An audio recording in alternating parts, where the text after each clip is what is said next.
Well, good afternoon, everyone. We are going to jump through some winter storm coverage. This is going to be more about the warnings that are out there right now. Warnings are coming in fast and furious. We're going to jump through the NOAA.gov site, weather.gov, and I'll show you some different links like tropical tidbits. We're going to look over at the EIA site and check out what the power usage and power demand is currently. And we're going to run through just a whole bunch of different stories and maybe some updates on the ice. But the main thing is about these power outages, what the power demand is, where these storms are expected to go, and then this record cold and record snow that's inbound here. So I see a few things refreshing already up on my screen. So if I'm looking down, I have my screen a little bit further down than the camera to move it around because we were trying to bring a bunch of cables in because our power is going to probably go out a little bit later today. So in Summertown, Tennessee, love your channel. Yeah, thank you. And Summertown seems to be, do you have a report there of what the ice conditions are like? Because I'm going to just jump right up here into the power outage map. And this one's a pretty easy one. Y'all can find this one here. I'm going to put myself down in the right corner and we'll follow along. Or I'm just going to, go for a couple hours to take a look at this. Now, currently on the whiteout view, if you want to look, there's about 1 million customers out of power in these states here. Now, this is going to absolutely increase. I've seen some Reed Timmer driving around in northern Mississippi, which is next to Louisiana in that bottom there where New Orleans is, next to Texas. If you go to the next state, that's Louisiana. One more state over is Mississippi, for those of you not familiar. And at the top northern part of that, where it's Tennessee, super long state, like where those two meet, I mean, they have devastating ice storms. Every tree has collapsed. Almost literally every tree has collapsed, broken. And the images on the lines too, there's a good inch and a half, something on the lines. So as we were to take sort of a granular view here, we'll dive into Tennessee. I can't believe that, 92% of the people in Nashville are out of power. That's unheard of, a capital city going down like that. Kentucky starting to get in there. Georgia, there's a lot of power outages, but it's to the north and the east up there where North Carolina in the northeast and corner of that, as well as where North Carolina and South Carolina meet, that like tri-state area right there. Alabama, not doing too bad. That's, what's interesting is the southern areas that experienced those extreme thunderstorms this morning and just sideline winds. That's where the power outages are, is where the thunderstorms went to, not the ice storms, which were further up south yesterday, but they repaired most of that already. So Mississippi, I think it's the hardest hit. When we look down in Louisiana, also the freeze and cold warnings for Louisiana, most people aren't used to that type of cold down there. All right, Louisiana, shrimp, Gulf Coast, hot as can be, moss dripping off the trees, and then going to be like 10 degrees Fahrenheit. Not normal. Pipes aren't going to last. A lot of stuff out. Now, Texas lived up to what it was going to be. It was only going to be in this, say, northeast corner or the eastern part of Texas over there. We're going to have power outages, and that's all that really happened. But when we come over, you can actually follow the storm. Let's see if I can get down a little further here. More granular for you. So we see Tennessee where the ice storm was kind of just at its most ferocious, where it was actually formed into a pincer.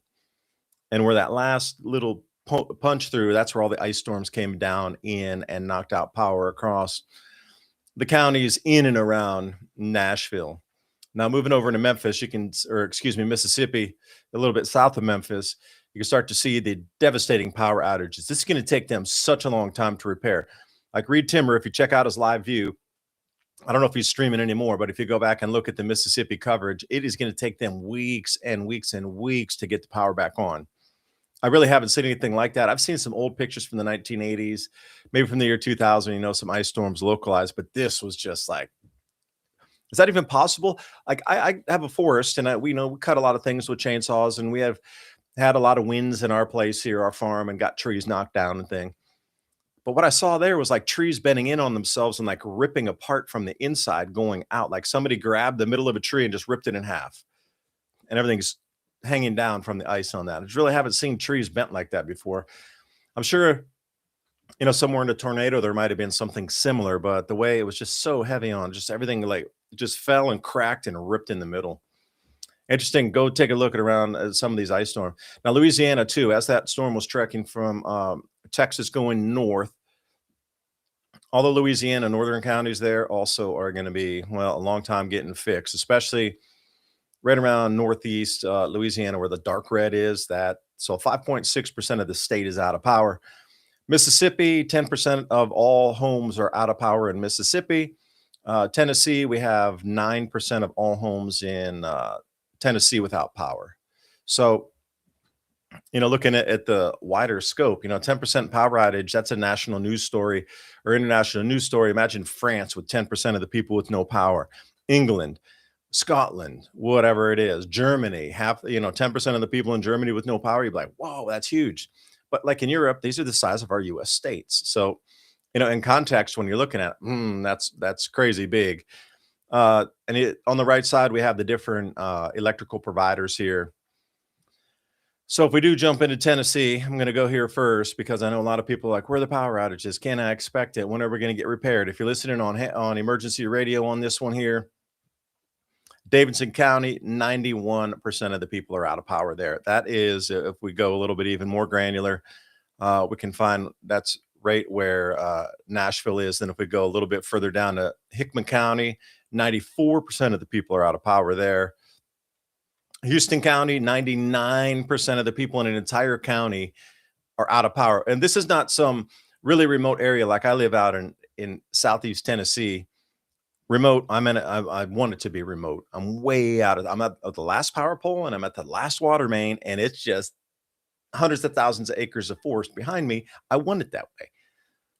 But these people are in a suburban area coming out of the capital city, and then we're getting this devastating loss here. Like people in Nashville just generally probably didn't take I'm in a city, they're always going to have the power on. I'm in a capital city, the power's never going to go out. Well, you just realize how fragile our world is. And you're going to have to live through that if you do not get prepared.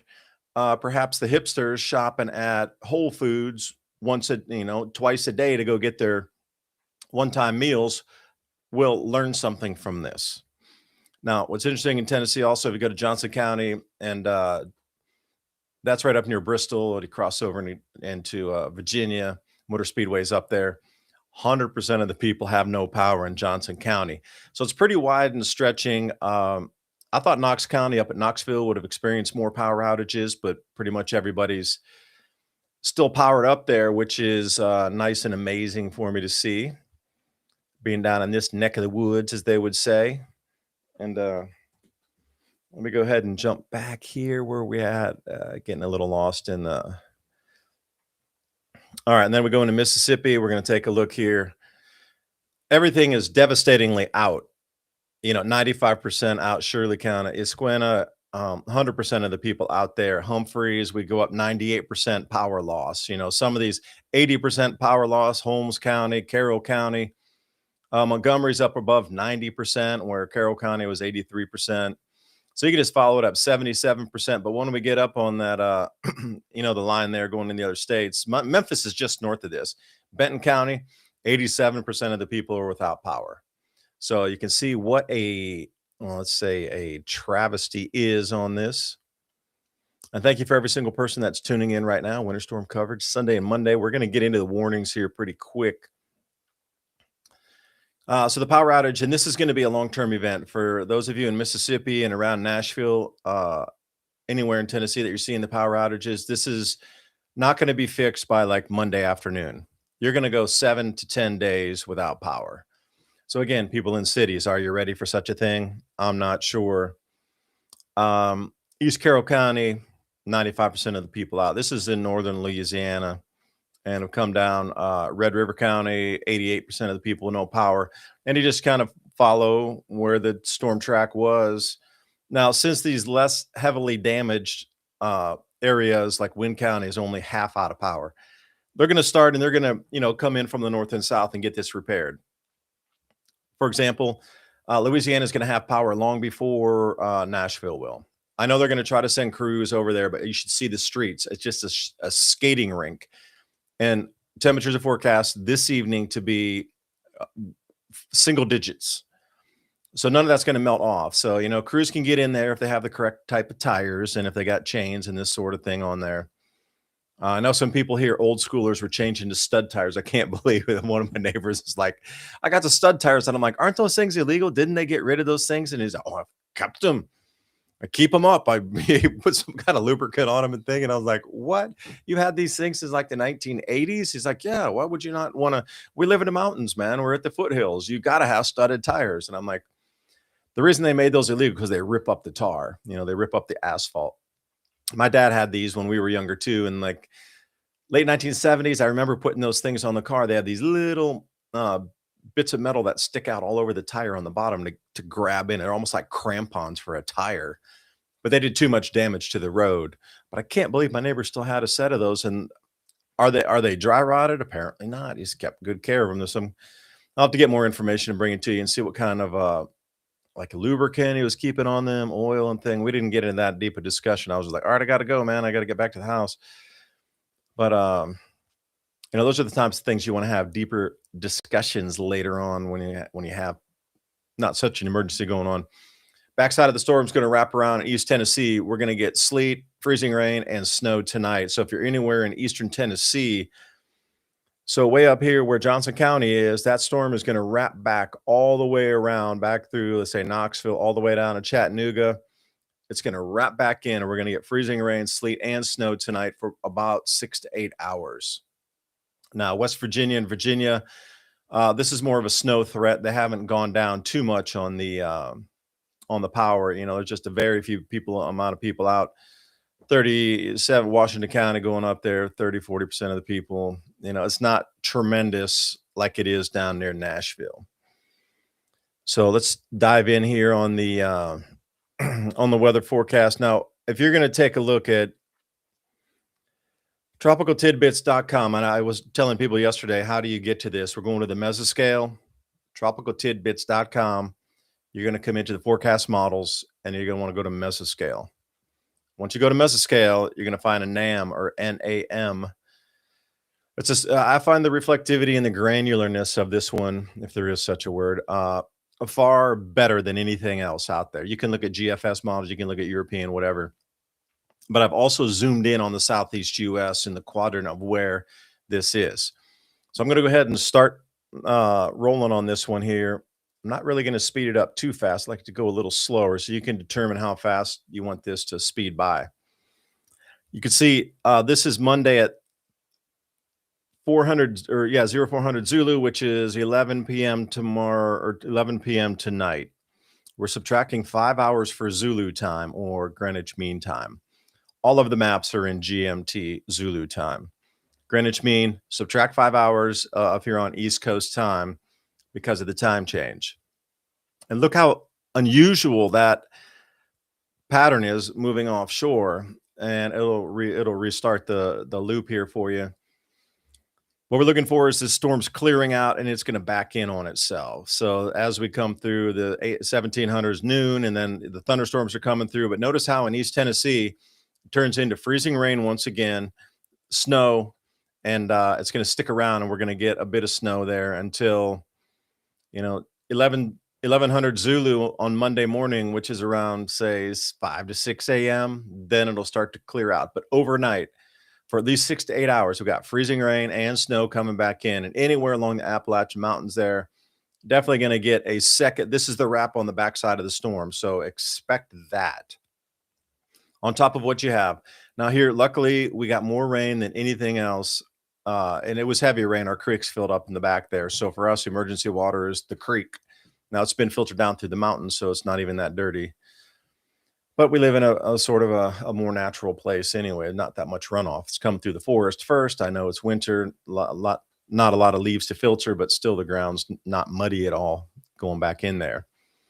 This is going to be your loop that takes us through the next, through Monday evening. The problem with this is the temperatures are going to drop. We're going to get absolutely frozen and bone-chilling temperatures. So this is where you want to go into the Let's see what we got. Regions. We're going to go to, if you want to see temperatures, you want to go to thermodynamics. All right. And then there's no anomaly on this. So we're just going to go to temperature shaded. And this will absolutely show you how the temperatures are going to move. Again, you just click it on the player here, and we'll speed it up a little bit.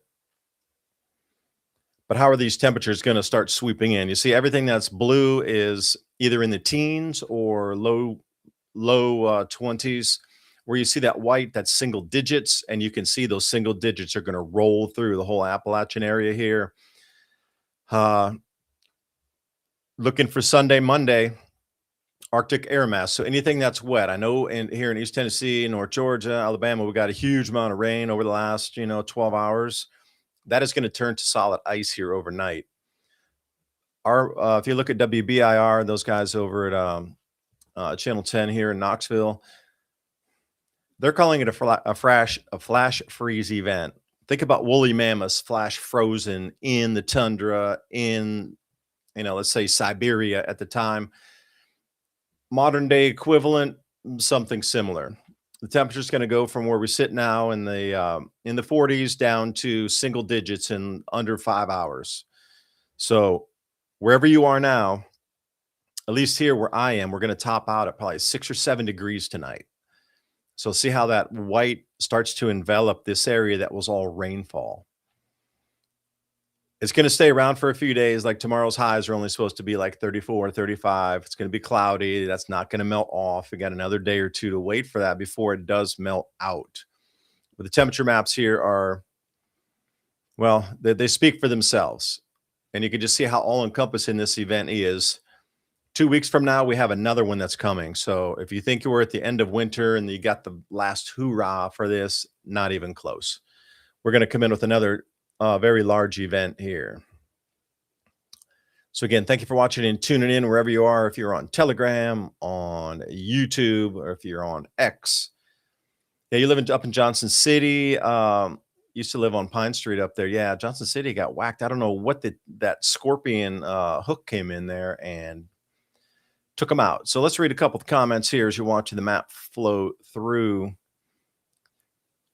We have been covering bring the plants in if you can. We have been covering ours with a sheet and a blanket. Now we took it off because obviously it's wet, but we're going to replace it with a dry blanket, dry sheet tonight. You don't want to put a tarp on your plants because that contact point of the plastic in your plant will burn that and kill your plant where the touch point is. Plastic's bad. It gets really cold. Plastic dog houses also, if your animals were to touch that, plastic's very conductive for cool and heat, both. Yeah, don't go, all the plants will die. Coming in.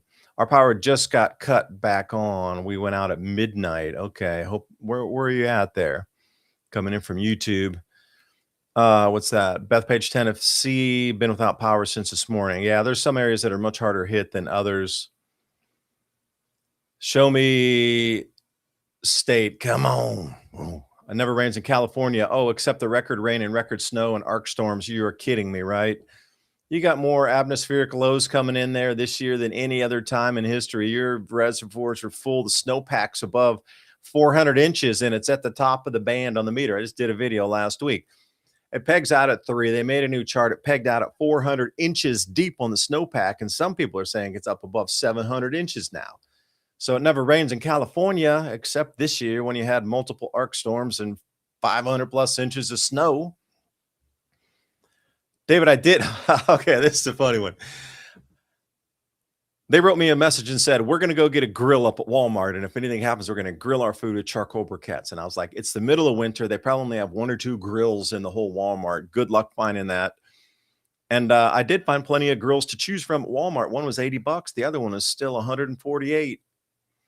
Got one on clearance. Well, nice. Good find. They see that's ingenious right there. Not a lot of people are thinking about using grills to cook food if you lost power. And hope your neighbors pull together. I hope they do too. That's a big thing I keep talking about on my channel is people need to get together. This whole thing, we've been taught to divide, but we need to come together in these types of situations. You know, power's out now. People are lean on food. They didn't take the warning seriously. My brother lives 40 miles from Memphis. No power, devastated. Yeah, Memphis is going to be out for a bit too. It's just, I don't know if you've seen the storm chasers. I watched a fair few storm chasers over the last day or two, and man, the storm, it's just incredible thick all the way in Indianapolis, got a foot plus of snow. So here's the thing that people are not really talking about is this is the IEA, and this is the natural gas daily spot price from Henry Hub.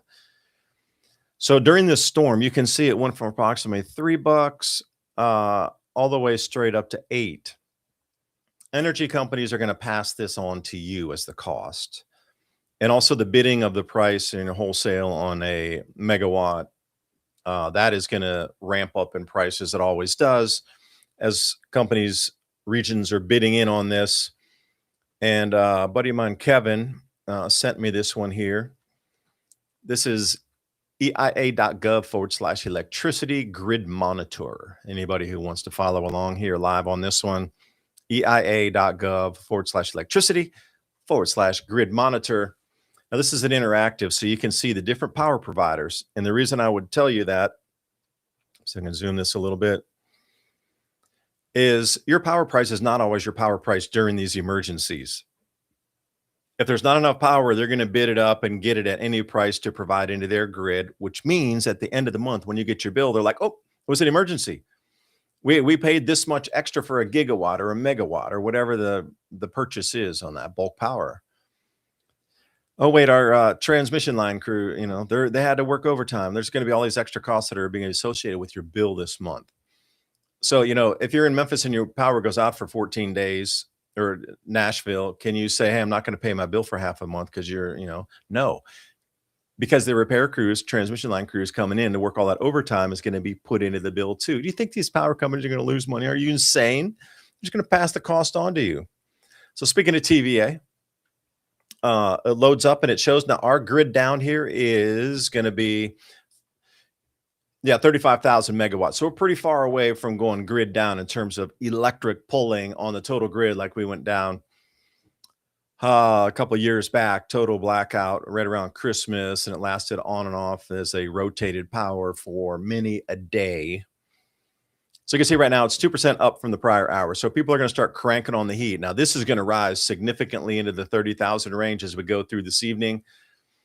People are pulling back. They're saving on their energy right now. They didn't crank the heater up. Everything's electric. Hardly anybody's doing gas any longer. Heaven forbid fuel oil. That's an ancient thing. You got to be a dinosaur for fuel oil.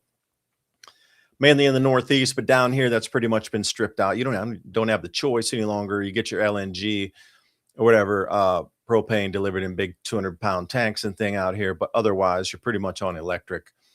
Gas, you got to be closer into a city. They're not going to run gas lines way out to the countryside. Everything's pretty much electric, or you're on your own with your own tanks to heat your home. So they're pulling at 23,000 megawatt hours right now. And let's see where we at. This is Southern Company. Again, all these places that are out in, say, Mississippi and right up here, you see where it's red, Southwestern Power Administration. I can't believe they're pulling 31,000 megawatts. Okay, so this is where it gets a little sketchy. They're going to do what's called a step to try to reroute power to here.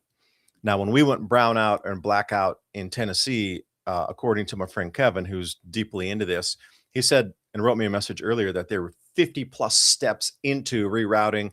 So if the power is going to go down, you can see the possible reroutes through these areas. How do you stop the power from going down? Well, you're rerouting and you're pulling from ERCOT, or you're pulling from PJM, or, TVA. They have power, but how do you get it somewhere? Southwest here, power. But SoCo is not really, helpful at this point because that's all cut off through there anyway. So it's not so much about power pulling directly and causing a brownout. It's can they even deliver the power to these places? So as you look, the reason that I'm bringing you this is in the weather forecast. It's going to get sub-zero or near zero temperatures, single digits, all through this entire area. So for them at 31,000 megawatt hours, they're going to be close to going brown out here at 35 to 36. They might have some extra capacity, be able to pull in from ERCOT. What are we looking at ERCOT here? This is off the Texas grid, and you can see the distribution lines coming through the network distribution. They can reroute around some areas.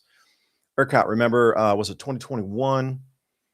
But they have vast amounts of power. So 72,000, I think they were going down around 91, if I am correct, 92,000 megawatt hours, excuse me. They'll start to hit the breaker switches on that. So they have extra power to redivert over to somewhere else. So if you want to look at the full grid map here, this is how the power is going to be moved around during this blistering cold. But you have to realize other people up here, mid-continent, they're experiencing the coldest it's been in 120 years as well. Everybody's pulling in on the power here. So this entire, as far as you can go in this huge U, and then especially when we get up into New England up here, and what do we got? New York Independent, PJM, they're all going to be pulling exception from the grid here. Now, PJM, they can crank it up near 100,000 megawatts before they go down because they got a bunch of additional resources that they can pull from. Now, Duke Energy, that's over in the Carolinas here, and I don't think they're having very many problems right now. 0% change from the hour. You know why? Because there's power down everywhere, and people can't literally get the power. It's not coming through the homes. But notice the two things. TVA and Duke are running approximately the same on the megawatt hours. A little bit more in TVA at 23,000. When we get up to 35 to 37,000, this starts to strain the grid. Duke's also going to be pulling. SoCo is going to be pulling. So everywhere down here is going to try to pull. But then you got to realize there is record cold everywhere across any of these other power providers that might give us some relief. You can see how extensive the network is. It runs all across the United States. And where the yellows and reds are, these are zones that are having power outages. Only generation data available currently. So if you're in the middle of an area that has no power lines that are actually strung up any longer, then this creates a huge problem. So we're back over here. What's that? Arkansas, Southwest Power. So this should give you a good indication of where your power's at, how much more additional loads coming onto the grid here when it gets real cold. And as this increases from 1%, that is power turning back on in addition to people turning up their heat, both. So you're going to, I wish I could have this thing in real time because you would watch it just go skyrocket as people go from a frozen home overnight where the electric went out and to try to get their home back up at 65, 70, whatever it might be from below freezing, or, your house will get down to 20 Fahrenheit. You're going to want to crank the heater to get that thing back up to 70. So they're going to be using an enormous amount of draw when these people go from at freezing in their homes with the power out for the last day and to try to reheat their home in an instant fashion. Like when they bring these counties on with 100,000 homes that want to do that at the same exact time, this is when you're going to see these numbers go up like 10% from a prior hour. An entire county got reestablished back in and everybody's trying to reheat their homes. This is a huge thing to think about on the power side of stuff. So let's take a look, diving back in here. Thank you for watching up on YouTube. Again, we're streaming up on X on the Adapt 2030 channel, the Civilization Cycle channel. Also over on Telegram. First time I was able to pull in. I haven't been able to check the feed, but I hope it is live. So give me a 5x5 up here up on Telegram watching this one here. Storm is over Arkansas and the Ozarks. Now comes the brutal cold. And that is exactly right. You're going to watch these power providers just whoosh to the moon, as they would say it. And that's not going to be pleasant for anyone. So let's drop in on the winter advisories. And this is where I wanted to come into with our live show today. And let's hit a couple more of the comments as we're coming through. Foil balloons released, knocked out the power in Louisville last night. Don't understand. Was that the weather balloons from NOAA that got caught up in the power lines somehow? I'm not sure. Usually they release out in a really open area. Storm is over Arkansas, and that is going to be the thing. As this thing passes, behind it is going to be a flash freeze event. And that comes from our local news here in Knoxville, talking about flash freeze. Hilton, West Virginia, temperatures 22. Snow is still on the power lines, and it's raining. Yeah. That'll create this slushy mix that'll refreeze in just a few hours from now. So, brother in northern Mississippi, without preps, that is sad. Yeah, I'll agree. I talked about that earlier I did an actual video just running through all the warnings at the same time. What a dud. We've got almost nothing on the North Carolina Tennessee border. I know we just experienced rain. Be thankful that you got the dud. Everywhere surrounding us is absolutely devastated, and it's going to take a few days for the news to get out there. They can't even get on the roads. When I say an ice sheet, that's really an understatement. I never have seen this guy, just one of these newscasters up here in Knoxville. He's like, well into his late 60s, and he's like, I cannot believe this. Never seen anything like this. He's talking about the ice sheeting in Nashville. And I looked at some cul-de-sacs and people's ring cams and stuff, and you're like, is that even possible? It looks like an ice planet, like an ice world.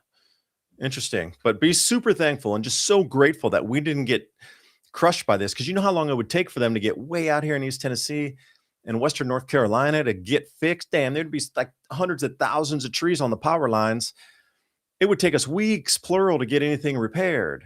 And that was the whole thing that they didn't want to spook people with, was telling them the actual time of outage. Now, since the storm's over, I'm not able to say what I was told before the storm.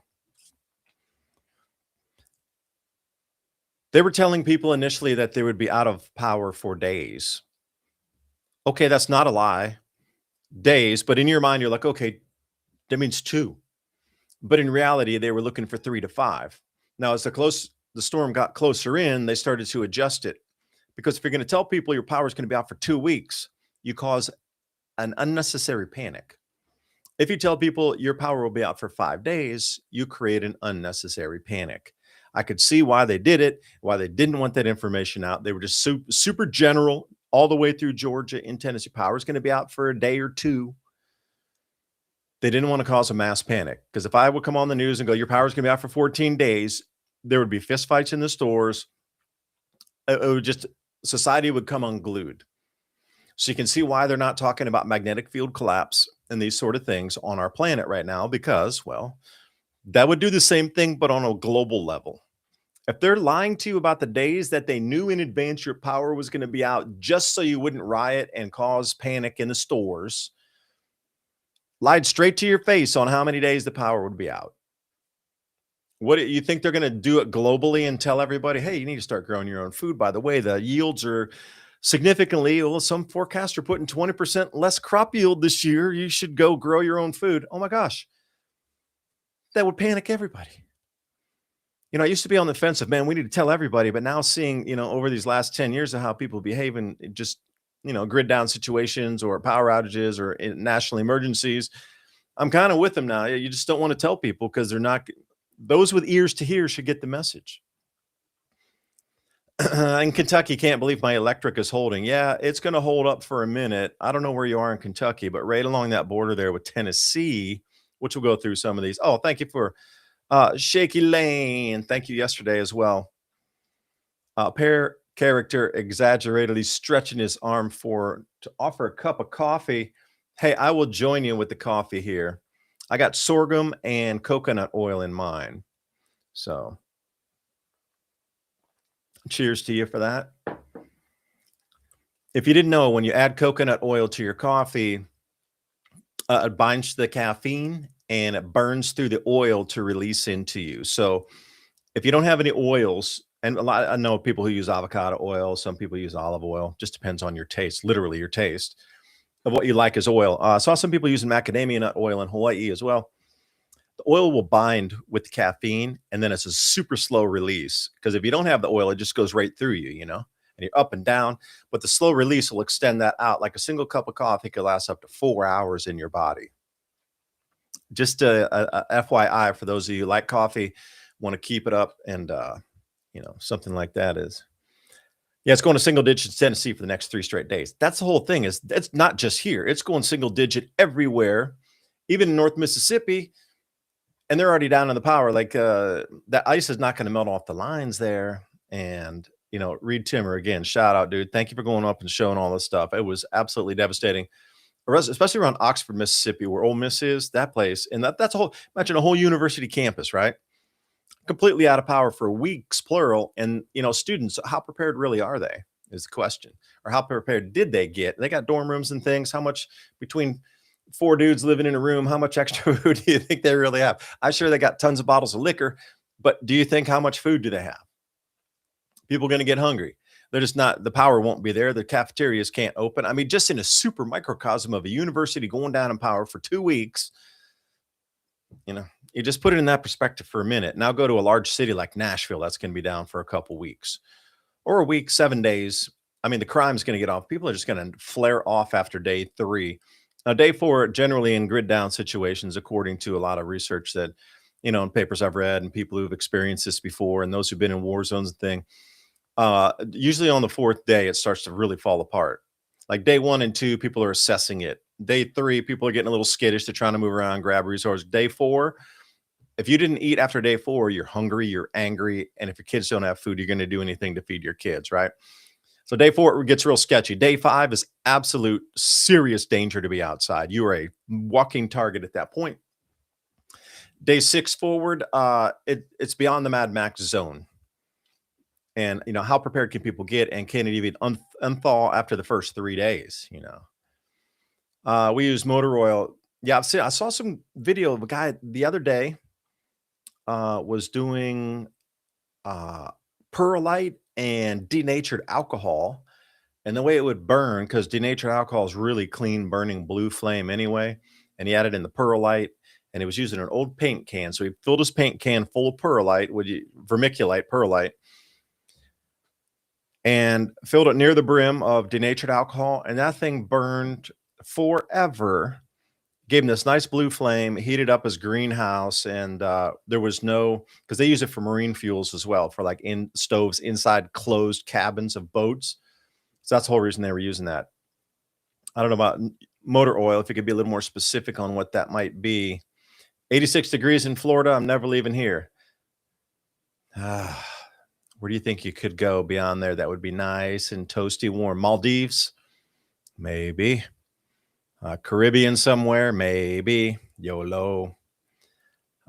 East. Well, here we got another report. Hour east of New Orleans as the Toyota rides. Hopefully, you're going to be down around 10 Fahrenheit tonight, so get ready for that. You're going to be about 14 hours at 10 Fahrenheit. I got some charts coming up for you. Claiborne Electric covers several parishes, and they're doing a great job. We never lost power. That's awesome to hear, because some of these forecasts were not as severe as anticipated, but others just overperformed and went off the hook, and a lot of people were not prepared of how intense it got. But again, you're talking about some of these things that you can't forecast until it's actually happening at that time. And see, this is the whole thing about it. Like, you can't even forecast anything at 3 hours out because it could bend at the last minute, but they're telling us 100 years in advance, like what it's going to be like. They're really, come on now. Can't believe 91% of the people in Davidson County have no power. Now, that should be big news. It is in Tennessee. The capital is absolutely locked off, blocked off. Remember the Buffalo blizzard back in 1977, where it was like 6 weeks and they had to bring military in to try to give food to people? Because even the most well-prepared at 6 weeks with no power and food, they were stretching on their viability of that. So the Army had to come in and, start going door to door and helping people. That was 77. Please remember, the Buffalo blizzard. It was all national news every single night for like 6 weeks. Got in from chores. Yeah, I'd set everything up yesterday, so we're just kind of on wait mode and fire up the generator. But again, I knew the storm was coming in, and I just kind of been micro preparing every day. And then yesterday, I really put it into full action. 34 in the mountains, and you're in Mountain City, Tennessee. We dodged a bullet. Indeed, we did. How lucky were we? So let me jump over to the NOAA weather alerts. So anybody can do this. Just go up to NOAA.gov, or you can go to weather.gov also. And if we do look down here, and you just click on your green warning zone. Now, most of the time, they will have a situation report, and also if it's going to be extreme, the flood warnings are in green. The extreme cold warnings are in blue. Now, this is not, in my opinion, the best for the weather station. Oh, here we go. This is what you're looking for. They'll set up some different types of things. Now, this is a rapidly changing temperature profile for us here. So those of you in East Tennessee, the temperature through Monday, when they say rapidly plunging temperatures, we're going to go from 40 to 6 degrees in like 6 hours. A flash freeze for a better term. Bring it in through Monday. And then, as you can see, when the temperature is rising back around 20 The following evening, it's going to drop even lower to single digits again. This is double digit, 10 degrees Fahrenheit. But as we ride through this double dip, it's going to get down. Some places are expecting record low temperatures at around 0 Fahrenheit to 5 Fahrenheit. So Clarksville, Cookeville, Crossville, Lawrenceburg, Nashville. And that's a whole big thing. Water freezes at 32 degrees or ice melts at 32 degrees Fahrenheit.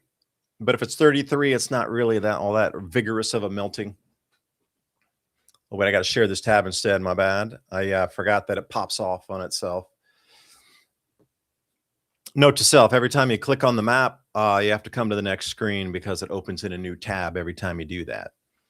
So here's your rapidly dropping temperatures, sliding down the scale. So right around 3 p.m. and it really starts to drop out, get around freezing around 6, just coming in another hour or so. But then a little bit after midnight, you're already down in approaching single digit temperatures.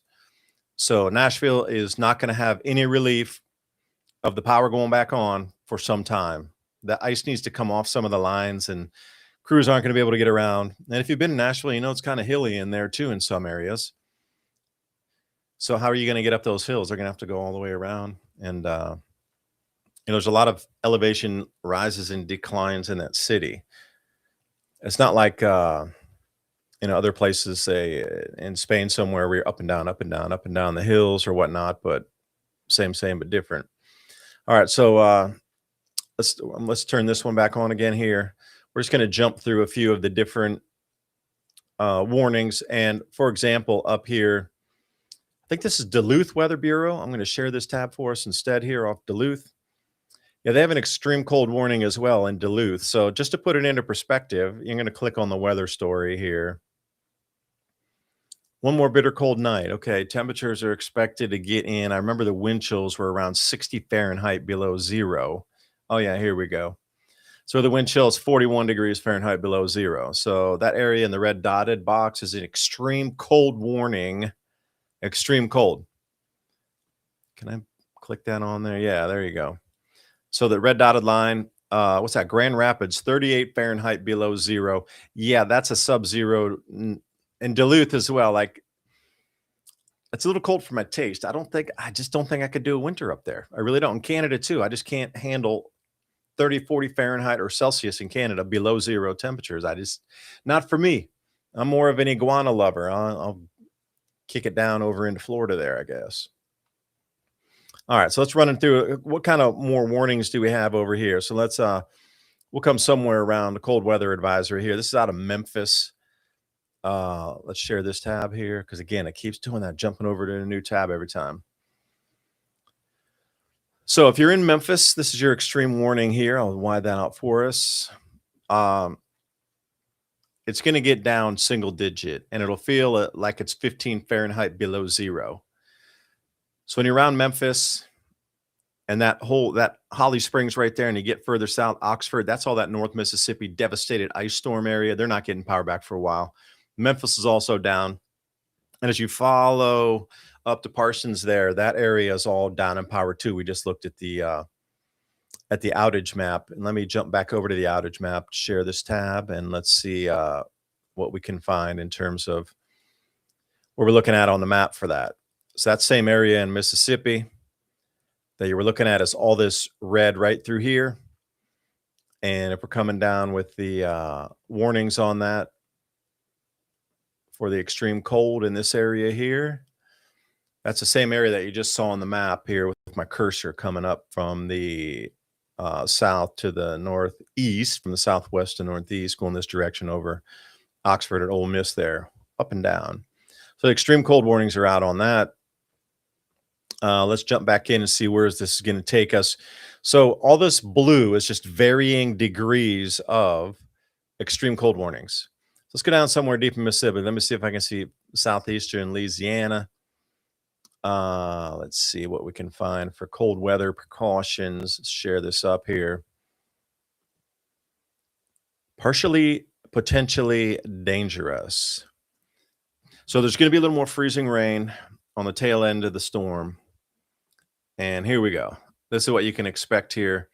Extreme cold warning all the way down in New Orleans, Grand Isle, Venice, or Venice, however you like to pronounce that. But wind chills are going to be in the single digits. Also, it's going to be about 10 Fahrenheit for a minute. You're going to get about 14 hours of 10 degrees Fahrenheit during this, and that's why this extreme cold warning is out here. Now, what to expect?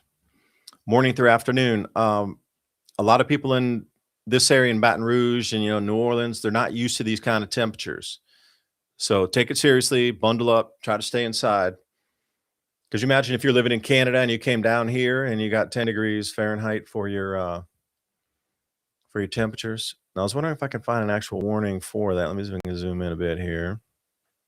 I remember seeing one this morning that was really frigid cold temperatures on the way. No, that's going to be the same one. Let me see if I can pull something else out of the hat for us here. Let's see. How about in Mississippi? Why don't we go right there? Extreme cold warning, and this comes out of Memphis again. That was the same one we just looked at. Like a lot of the coverage on these things here. Okay, what do we got for the green?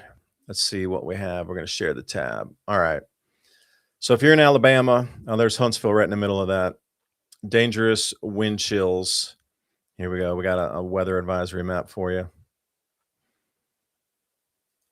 So I can pull this in. Okay, so if you're in Huntsville, okay, so if you just go north of Huntsville up I-65 where it says Fayetteville, then we're starting to get into Tennessee. It's right on the border there. Muscle Shoals is down there, kind of real famous vacation spot if you're into the lakes and that sort of thing. Muscle Shoals, shout out. Huntsville is going to be 2 degrees Fahrenheit tonight, and Coleman 1. Now, remember, this place is already really rainy. It had ice, then it turned to rain, then it was sleet, then it was rain again. So they've been having rain for 12 straight hours almost. This is going to come in at 0 degrees in Fayetteville. So that's what I'm talking about. Up in Nashville, it's going to be around 0 or maybe 5 or 6 degrees, like nothing's melting. This is an extreme wind chill.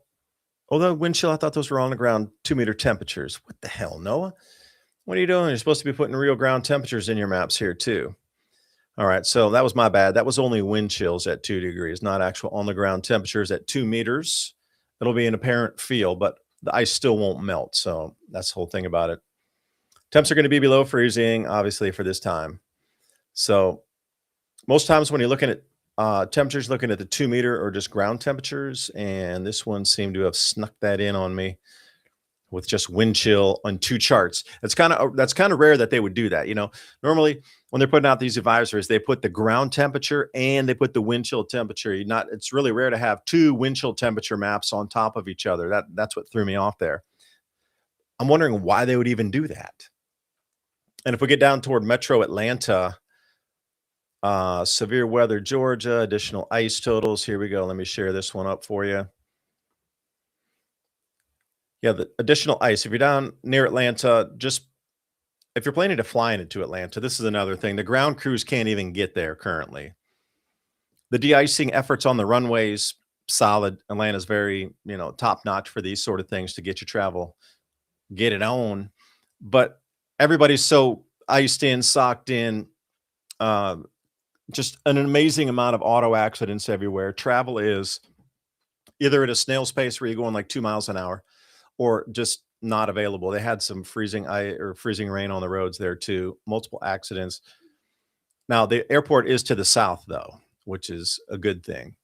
But as we get toward into South Carolina there, that whole area that's red is going to be additional ice that's coming down over the evening hours. So we're getting the backside of the storm here wrapping in. And let me bring us back to, remember, if you want to go up here and check out the NAM 3 kilometer scale here. We're already on that one. We're going to come down into precipitation and moisture, and you want to go to MSLP, the freezing rain, and the full mix on that. So here we go. We can take a look at what our freezing rain is going to look like. Let's start the model and let it run over again. And here we are. So let me even, and then the regions are here. You can go a little more granular on the regions if you want to. I'm going to pull down into the Southeast US region, which will zoom the map in tremendously so you can really get a good indication on what we're looking at here. I'm going to start the run over again. I'm going to speed it up a little bit. There you go. So as we see, it's going to transition to rain, but watch the storm wrap back in on the Appalachian area, right down in that tri-state area. You're going to watch it wrap back in North Georgia, coming into the western part of South Carolina and western North Carolina. Watch how it wraps in from here, and then whoosh, it wraps back. You got the sleet and the snow and all that just coming in on the tapering edge, wrapping back around the storm. So you can expect refreezes, dangerous roads again, more ice, possible more power outages as this loops back in on itself. As you see, everything's pretty much cleared out by the 26th. Later in the afternoon, we're pretty much going to get cloudy to clear skies again. And when it gets that bone-chilling cold, generally you just get clear skies because the amount of moisture in the atmosphere at that cold temperature, there's nothing there to hold on to. It is absolutely an evaporative effect. So when it gets really, really cold like that, generally the skies are crystal clear. Like your star viewing is going to be off the hook. All the pollution's been pulled through, and then you're going to get in near zero temperatures. And it's probably the most twinkly and brightest you will see the stars in 20 years. I'm going to just, because I like to look at the planets and things out here with our telescope. The star viewing is going to be off the hook. So take advantage of it. I know you might get cold, but go outside for 5 or 10 minutes. It's going to be a view of the heavens that you will rarely see. Once your cloud cover passes, wherever that is on this map for you, once it gets clear, peek up at the stars. You're going to be mesmerized by the clarity and just like how close in it feels, like you reach up and grab a handful of them.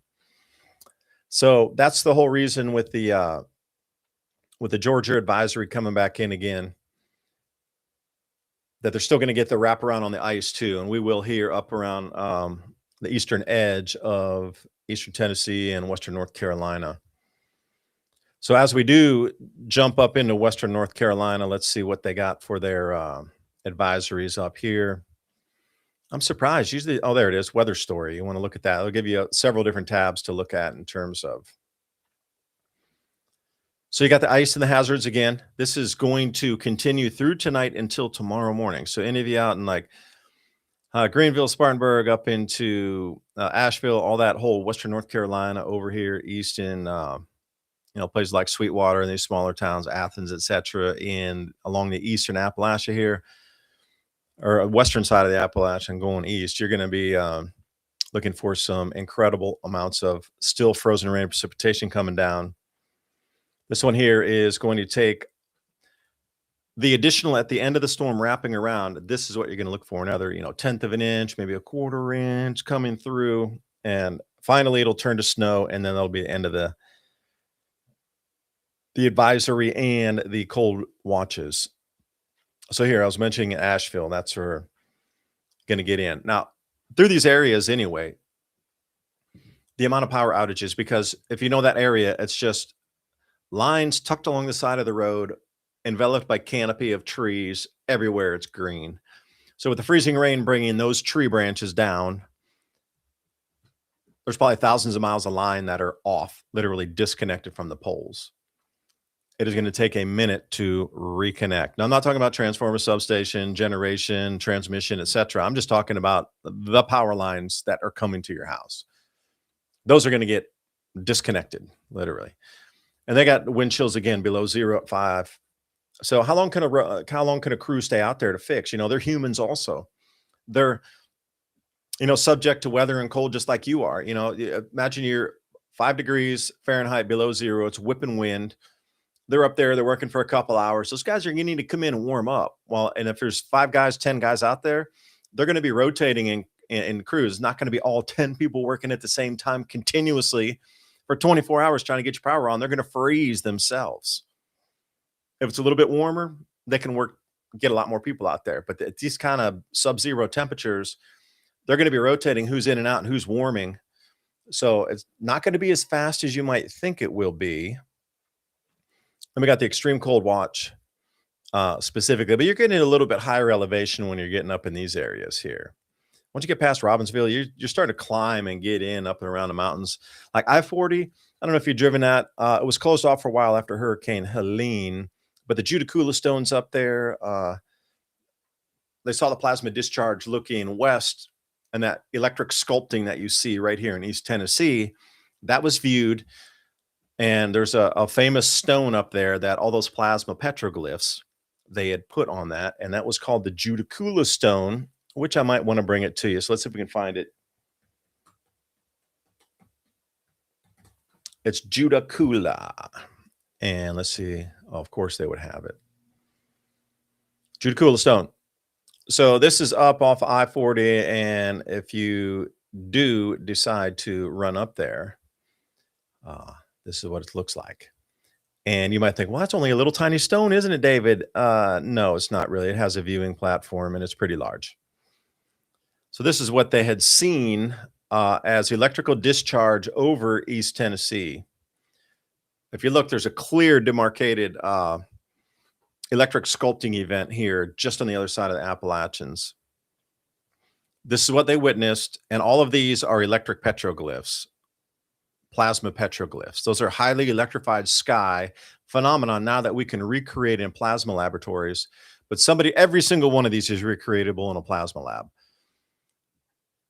So they witnessed that, and they're like, oh, what was that? That was lightning from like literally lightning from space, like planetary lightning that ripped through and sculpted out this valley over here. I'm talking like huge discharge. The amount of discharge on that is just like unthinkable in terms of us. Okay, think about a lightning bolt might be 3 feet wide.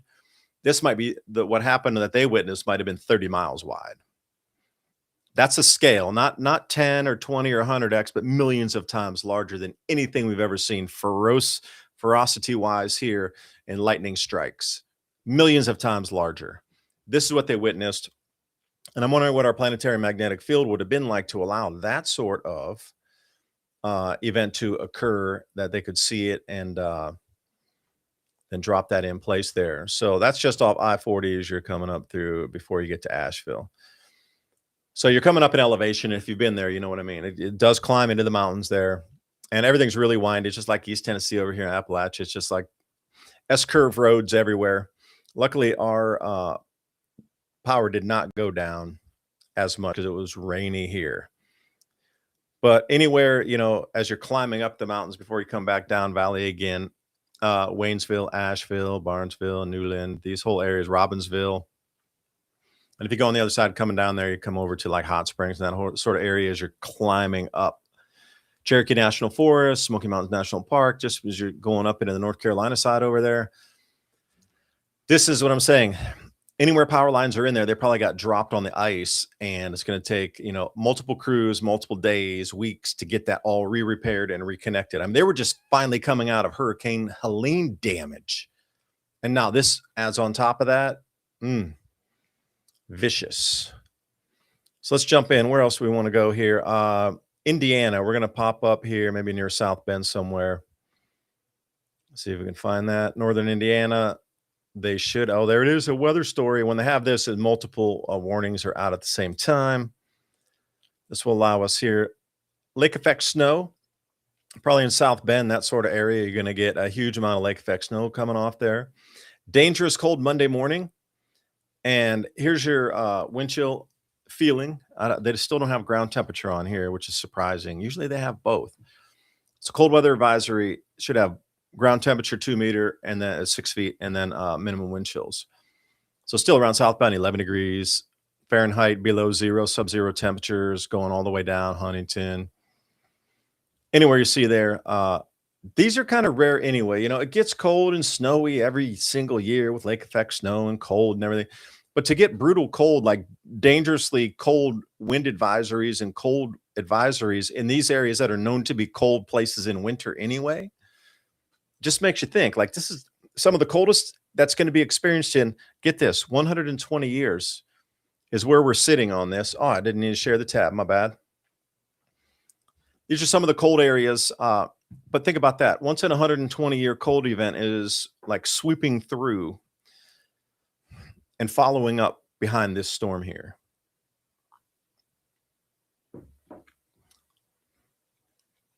Where else do we have to look at?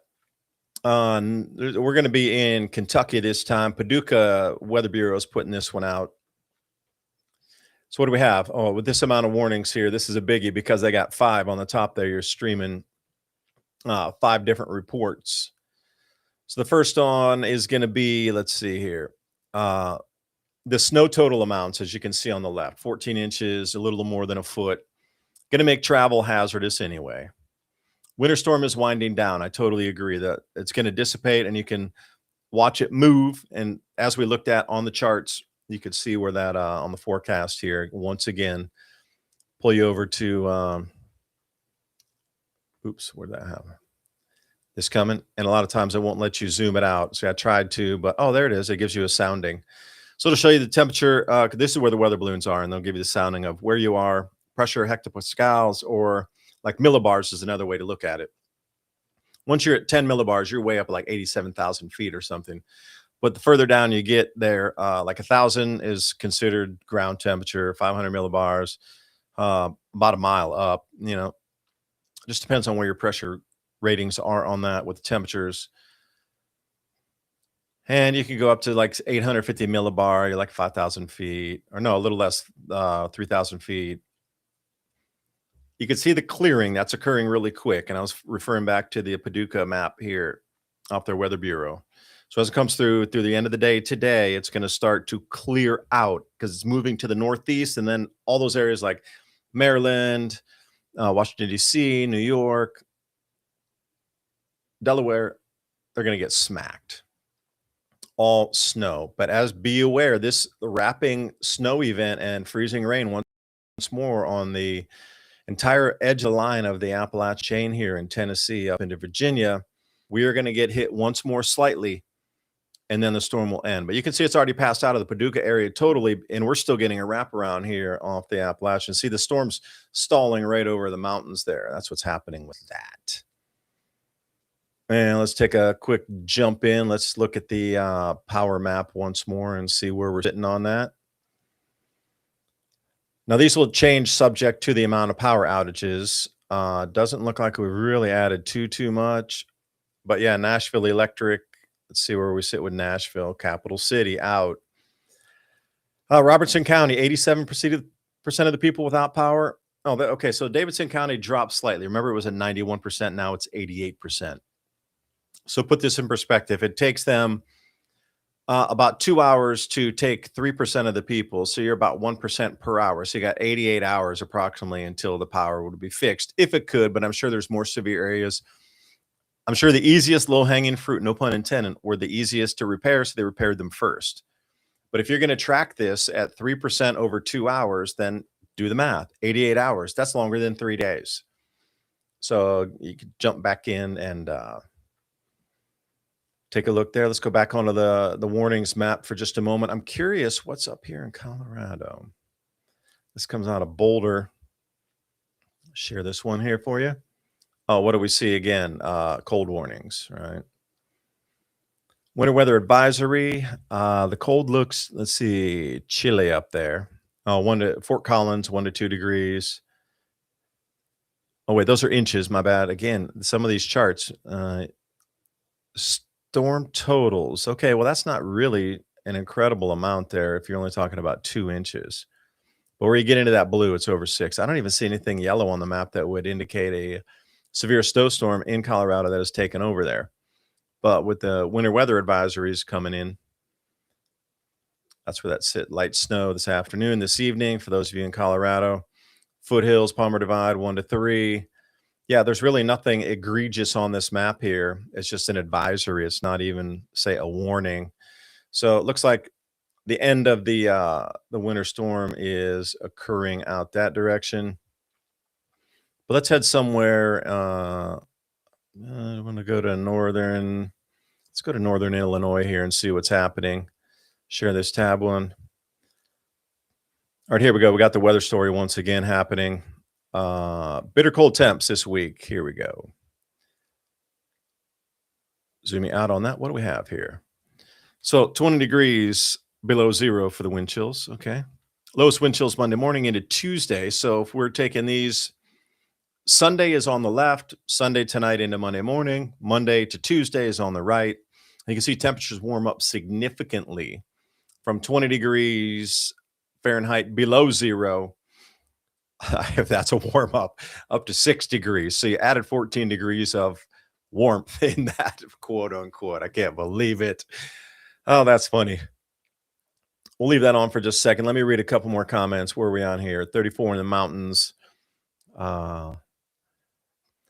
Weather force multiplier.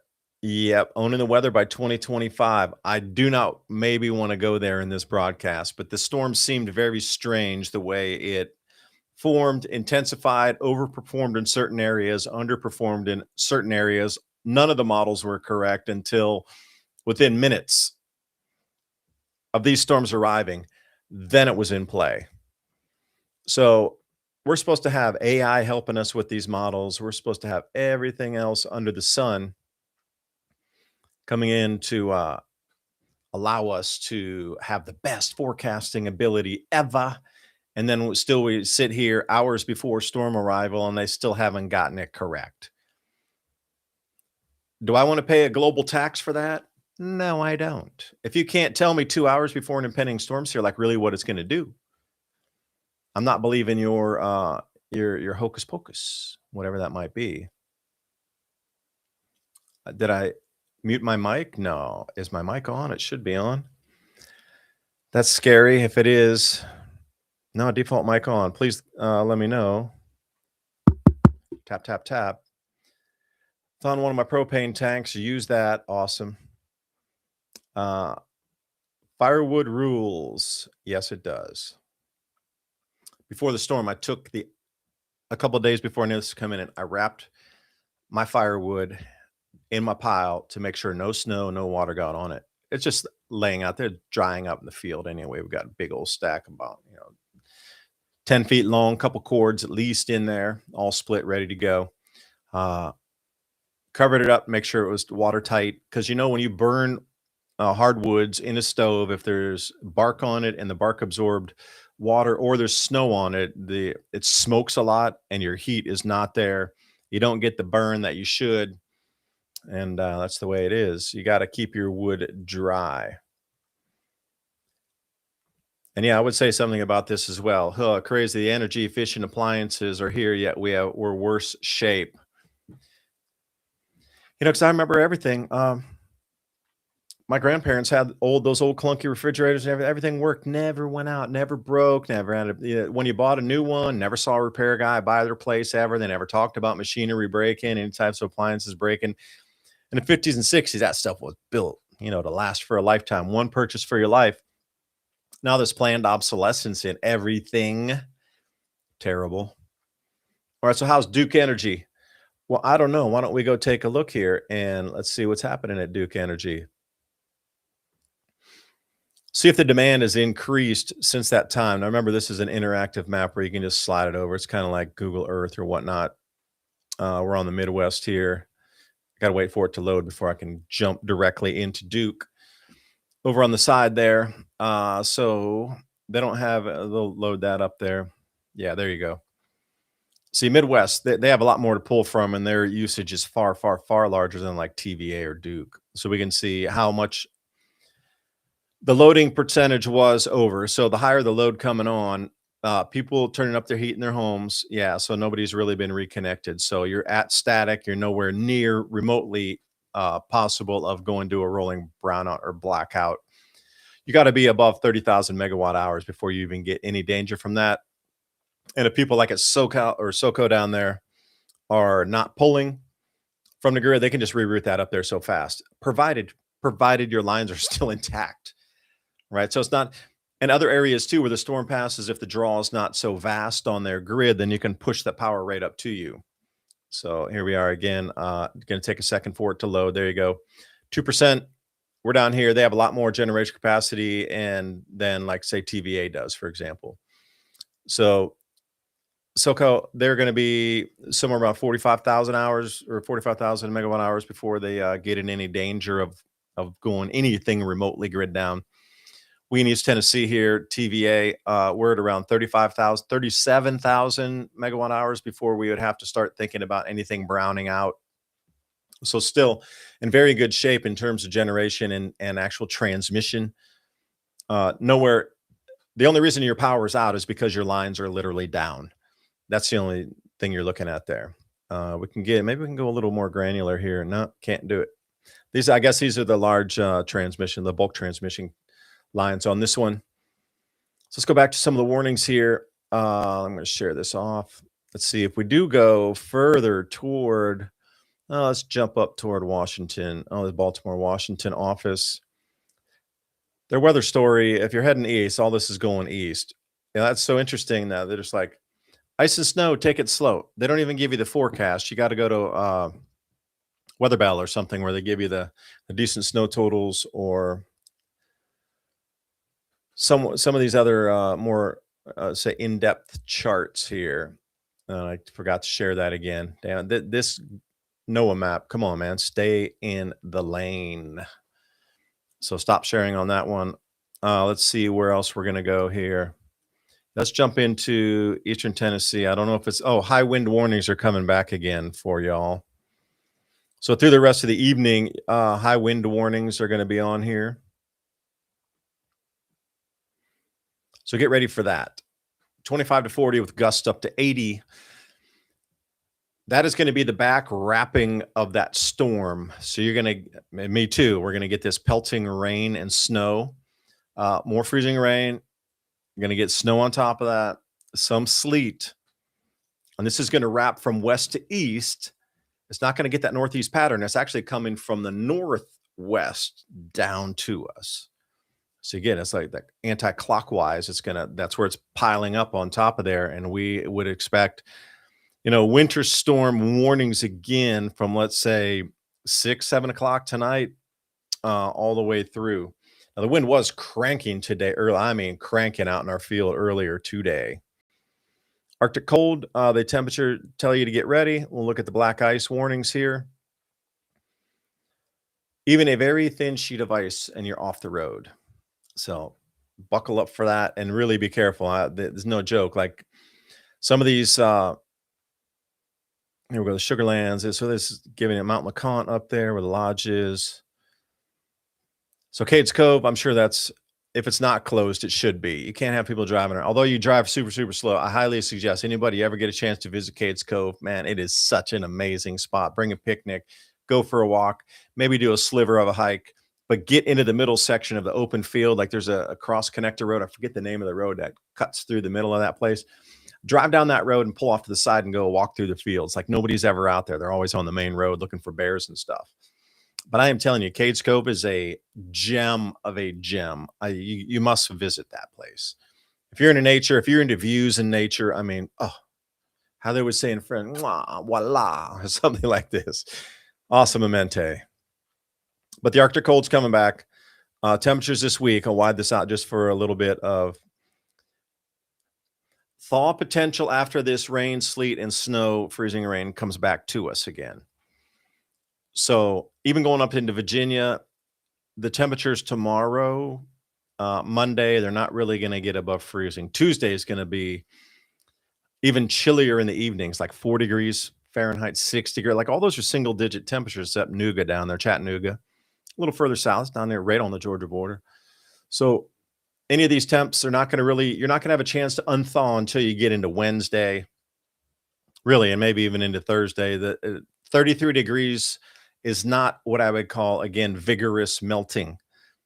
A lot of stuff stays frozen. Even if it's in the sun and it's 33 with some wind, you might see a little drop of water coming off that. You need something in the high 30s before you're going to see some melting. And as I roll out to Friday, I just don't see that.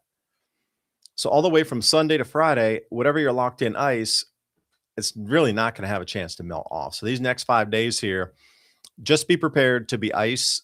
Ice is not going to melt. So that whole blue chart there is, well, Sunday today is the very last time we get this because we had rain, high 30s, low 40s, rain, and then it's transitioning to pure ice the rest of the week. So whatever, we got all kind of standing water around here. Some places were flooding earlier in the backfield. I wouldn't say flooding, just gathering water. Birds were out taking baths. I couldn't believe how many robins I saw there. Everything, all the huge amounts of birds around out today. but just the water standing everywhere. Just rained for so long, so heavy here, and with a huge amount of standing water. That's all frozen tonight. So be extremely cautious when you're walking down your steps, out to your car, that sort of thing. All right, let's head up to. We'll do a couple more updates here. I'm curious in Northwest Florida, Southeast Georgia. Oh, they got thunderstorm risks on this one. Here, I'll zoom that out a sliver for you. So level 2 on the thunderstorm, not really that ferocious.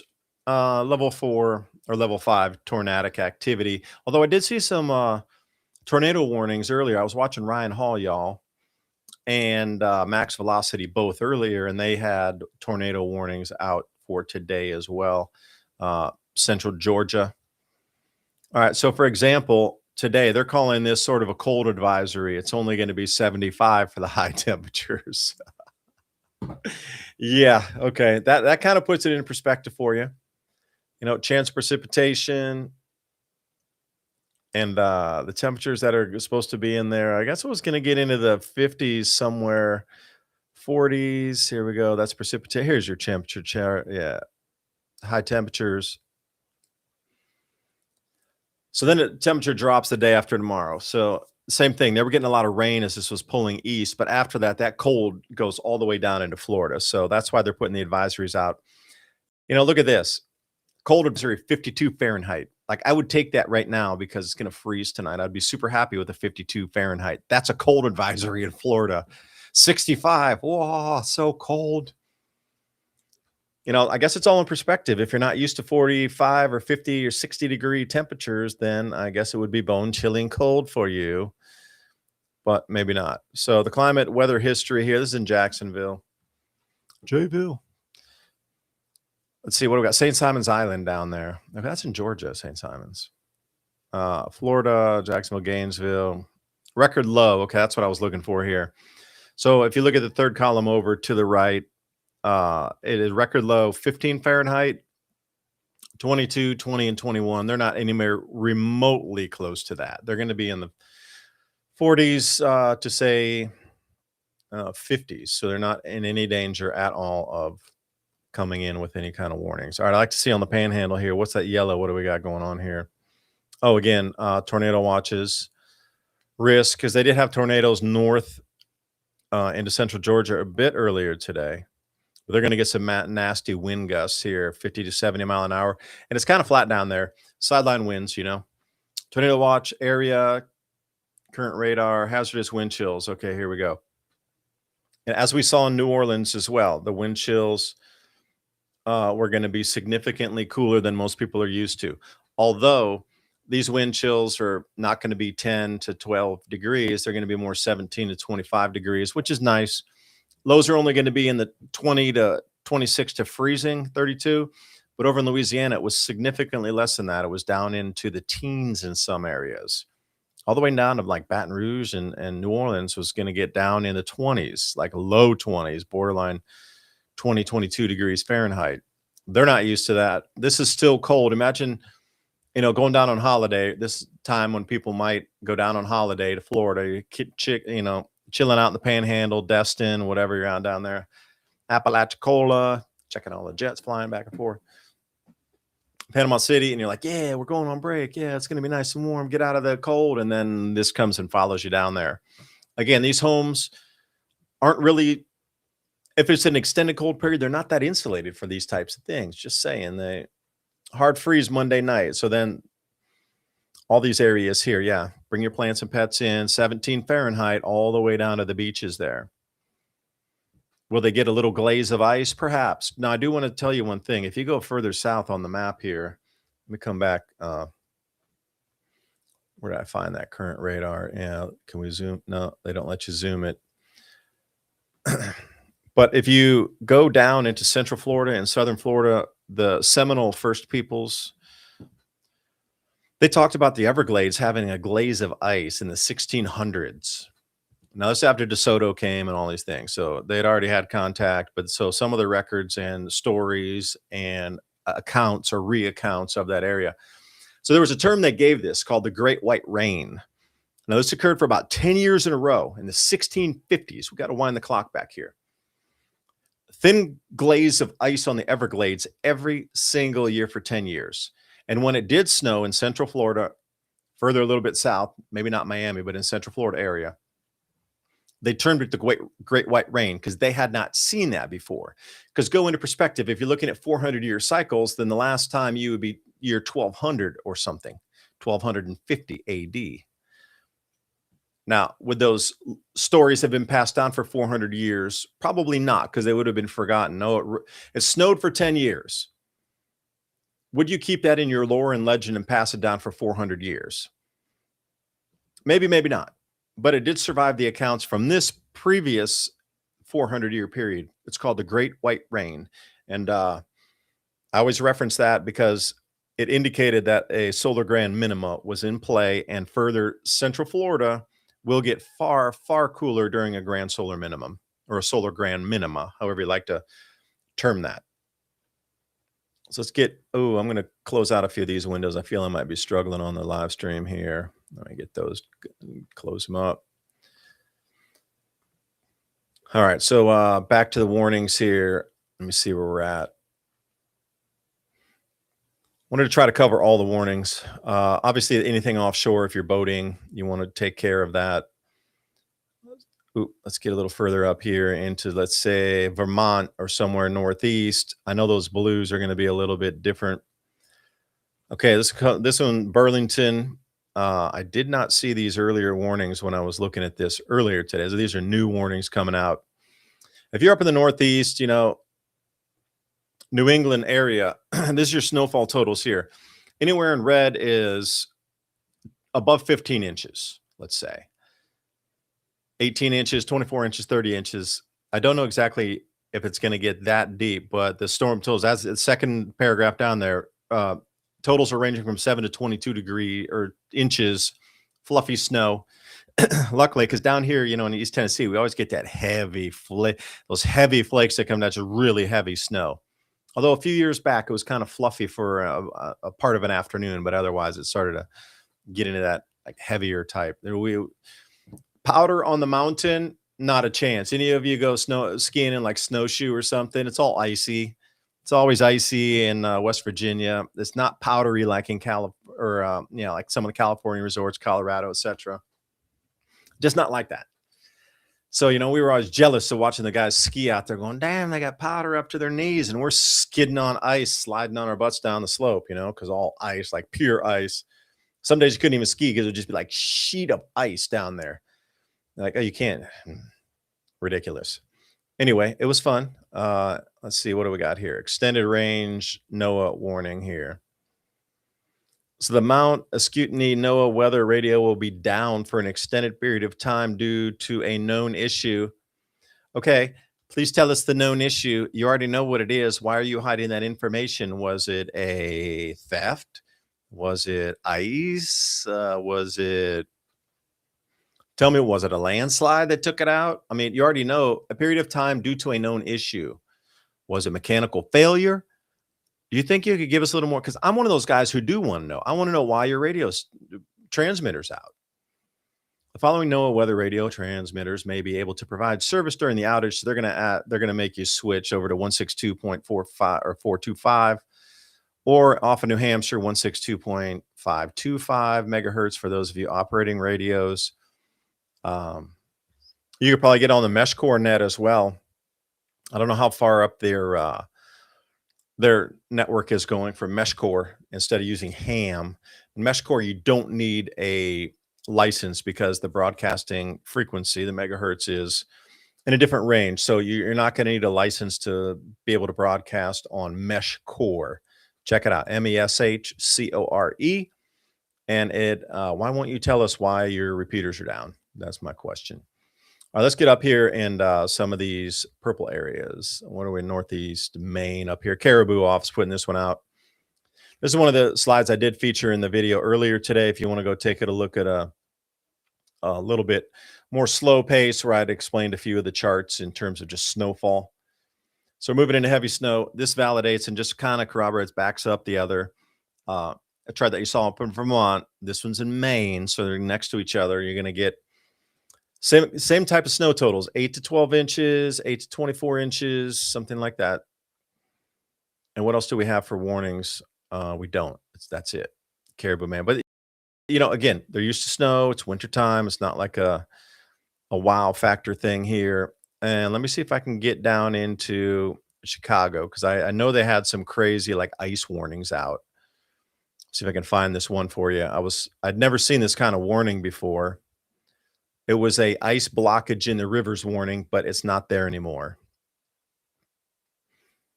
So if you're up on Lake Michigan there, southern Lake Michigan, the lake effect snow, Gary, Indiana, all the way to South Bend, is going to be ripping tonight. Inch an hour plus, and they say an additional 3 to 6 inches. Like if you're driving, you can get caught in that. You don't want to get caught in that. Let me share that screen. I guess I'm caught greens right now. So that'll be a 3 p.m. about a couple hours ago. Warning for that area. Bitter cold into the AM tonight. Yeah.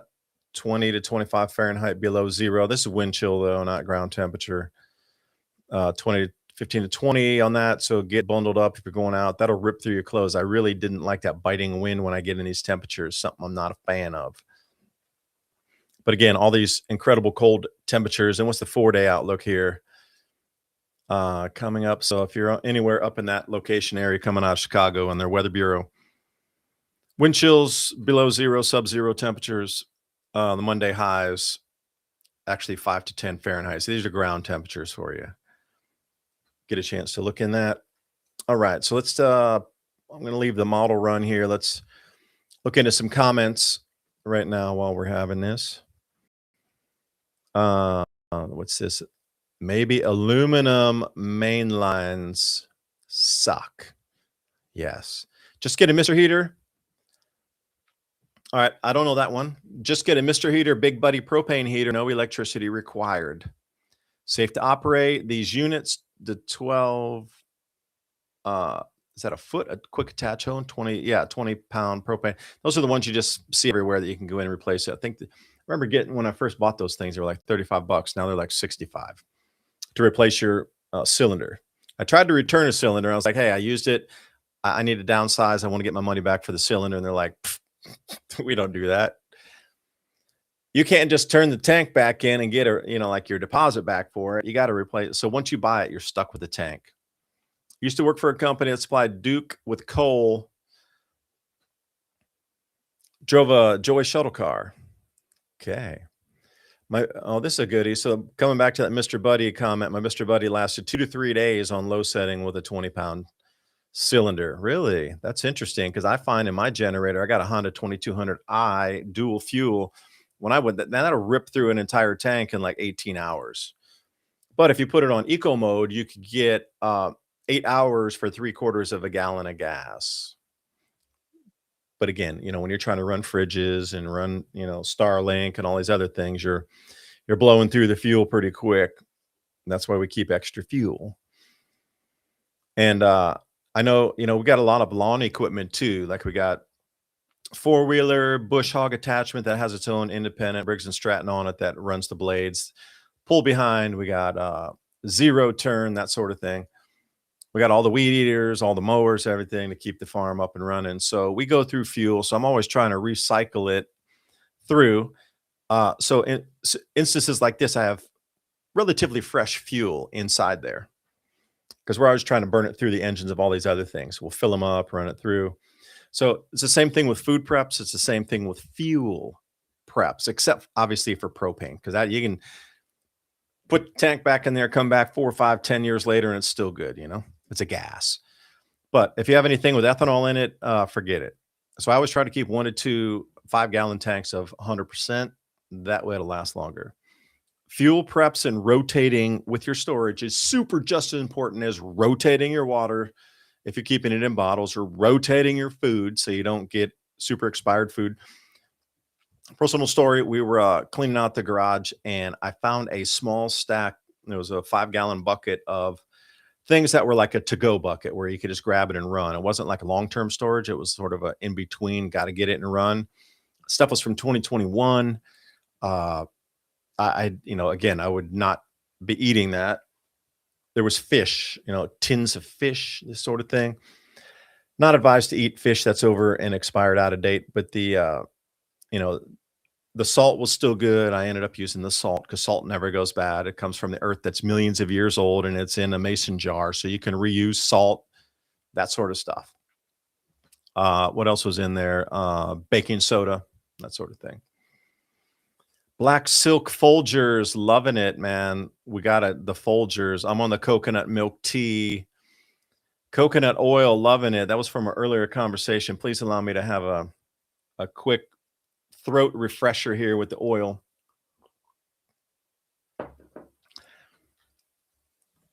Back to the point about using perlite and denatured alcohol. Do not use an old paint can. Obviously, this guy had one that you could buy that it had no label on it, and it was a fresh one where you could pour your own paint into it. Brand new. And I'll agree with you. But if you'd seen that trick, I don't know the guy's name, and he was showing you different ways to heat your home with different types of fuel. He was even using hand gel in a muffin pan. And he cut a hole through the tops of the mason jar lids, and he spaced them there, and he was boiling water using gel in a muffin tin. And he ran through all the different fuels on what the clean burn was on 91% alcohol, 70% alcohol, denatured alcohol. And he ran the gamut of how much ventilation you need, what the heat is going to come out in BTUs, how long you can cook with this many squeezes of just hand gel. And then he mixed a bunch in vermiculite as well, or perlite, excuse me. And then also it created a sterno, like homemade sterno.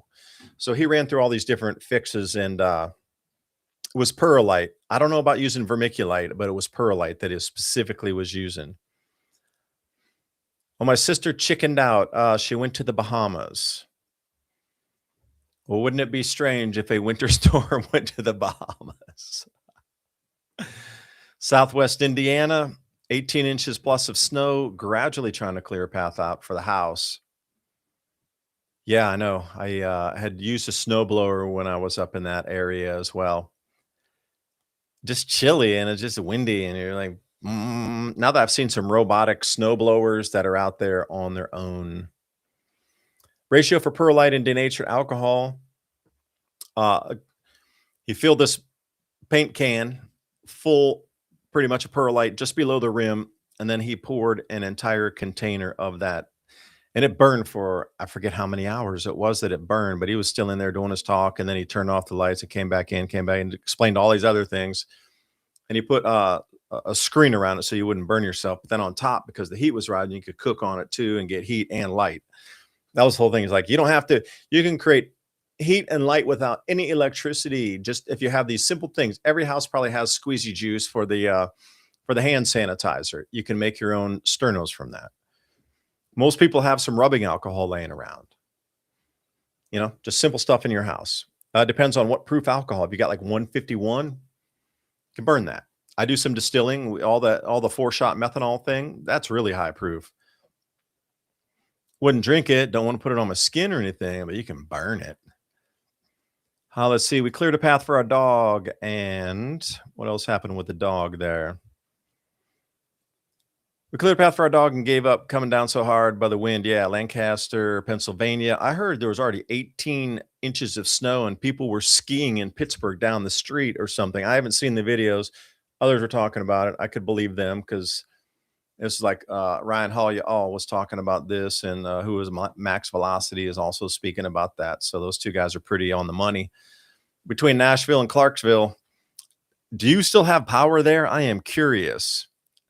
Sunflower, if you have it. 77 in Miami right now. Yo, just behave and quit rubbing it in our faces up here. I wonder what your property taxes and insurance are, bro. We'll take the cold because I bet mine's 20 times cheaper than yours.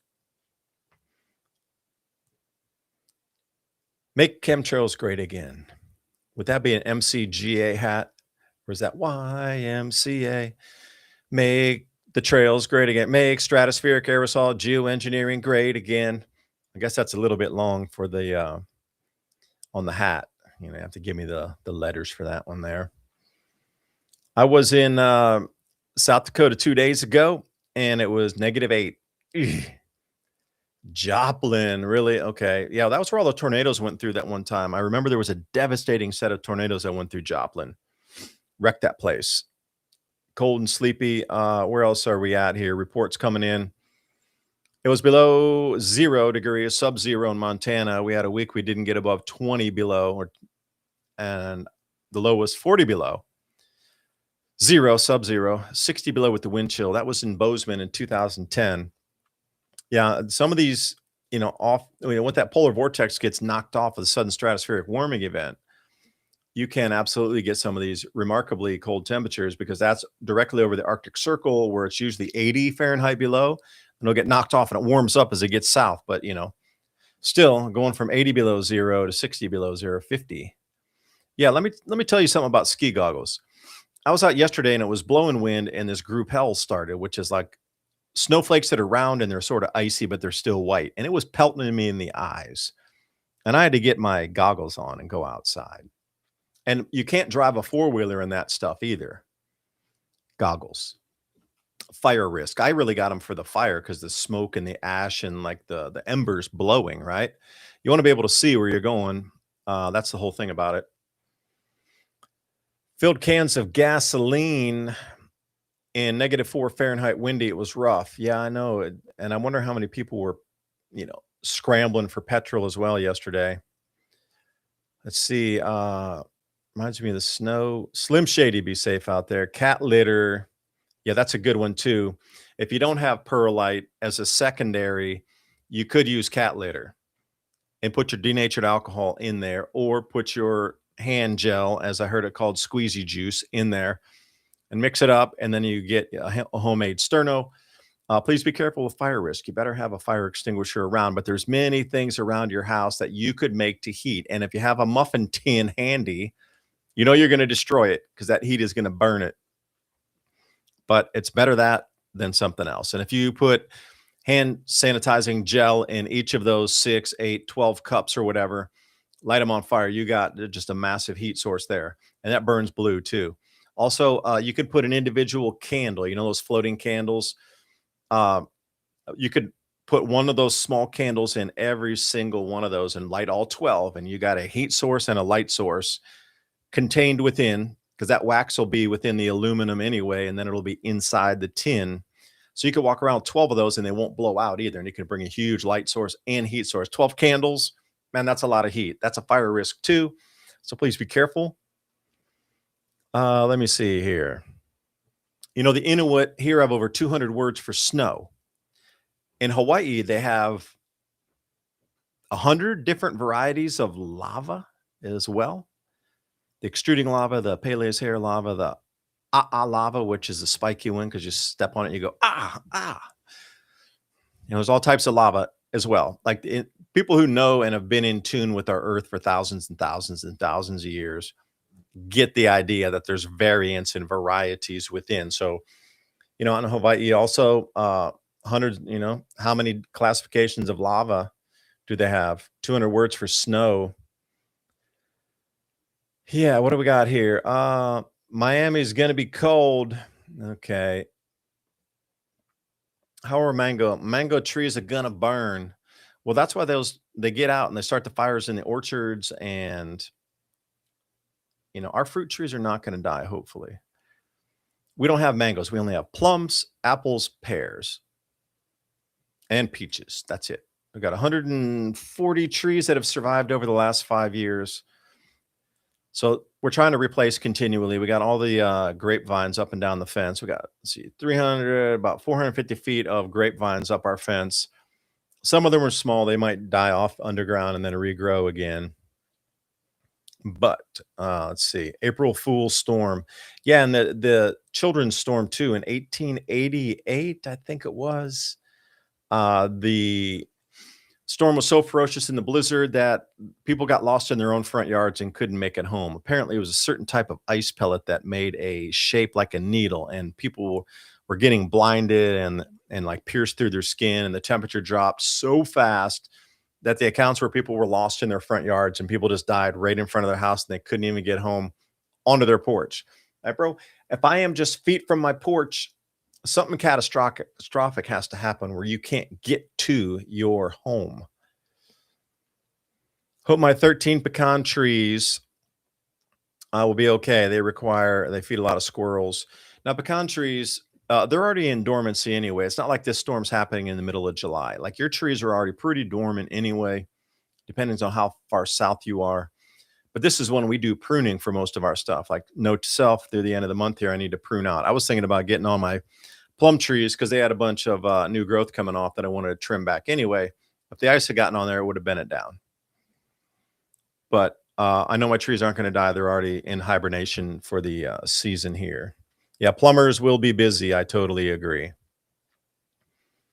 Let's see. What about the AI? They didn't break out the AI to help us. Well, supposedly a lot of these models were being run by AI. These were AI run models. So I don't know what that entails or means for us here. Let me switch charts. Let's see what kind of let's see if we can go to the precipitation and oh, there we go. Let's go total snow totals on that. And we're going to wide out to a different region here. Let's just go to the eastern US on this. And we'll run the model and see where it takes us. I'll speed it up just a little bit here. So you're looking at your snow totals coming in for the next few days. I'm not even going to include Florida because they're not going to get snow. Now, it could cap out, and it looks like your highest snow totals over these taking us out. Now, remember, these are 1 hour charts, so the model run's not going to be as long because it's only taking you out an hour per slide here. But you can see the same thing. Vermont, New Hampshire, Maine, that sort of area is really going to get, and all of New York coming down in there. So let's get into a few more comments. 3 degrees below 0 Fahrenheit tonight is the Arkansas central temperatures. Yep. Got a friend living in Ryan, shout out if you're listening, who was giving me some guidance and updates because I was trying to ping on the ice storm here, and he was giving me a lot of goes, okay, so the mic's on apparently 5x5. Thank you so much for the update. Somebody had said that my mic wasn't working, that they didn't hear me. Hardwood season, absolutely correct. You do not want to be burning pine or any kind of softwood in your stove or furnace. No. We have this one kind of special wood down here in the Southeast called hackberry wood. I love it because it has a yellow candle glow color. Burns super hot, yellow candle glow color. And it's harder to find. It used to be kind of common wood around here in East Tennessee, Southeast Tennessee. There's just one old dude. He's like 90 years old. He just stacks cords of wood out all day long everywhere. He works with the electric company and then also companies who are developing land, and he buys their wood. Like hackberry wood's not a commercial wood. People don't want it. They would burn it anyway. He has them cut it up, bring it by, pays them an overage on it. And he just got heaps of the craziest good wood. He's got hickory wood, got oak, black oak, got white oak. He's got the hackberry. I said, you just different things that are difficult to find as hardwood burning materials. It'd be rather expensive in other places too to buy like seasoned dried hickory wood for burning. And I'm not talking hickory for smoking in a smoker, like you buy a little bag of chips. I'm talking logs already cut for you.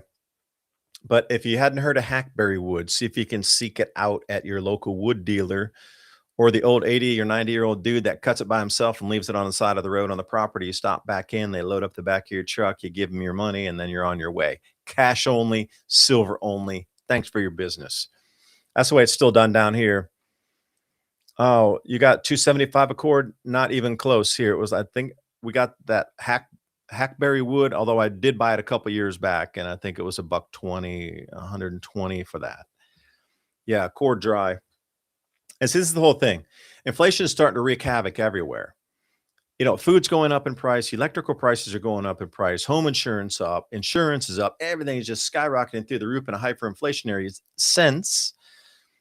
And even firewood's going up in price, if you can believe that. So like the prices of firewood have doubled since I got my cords, plural, of the hackberry.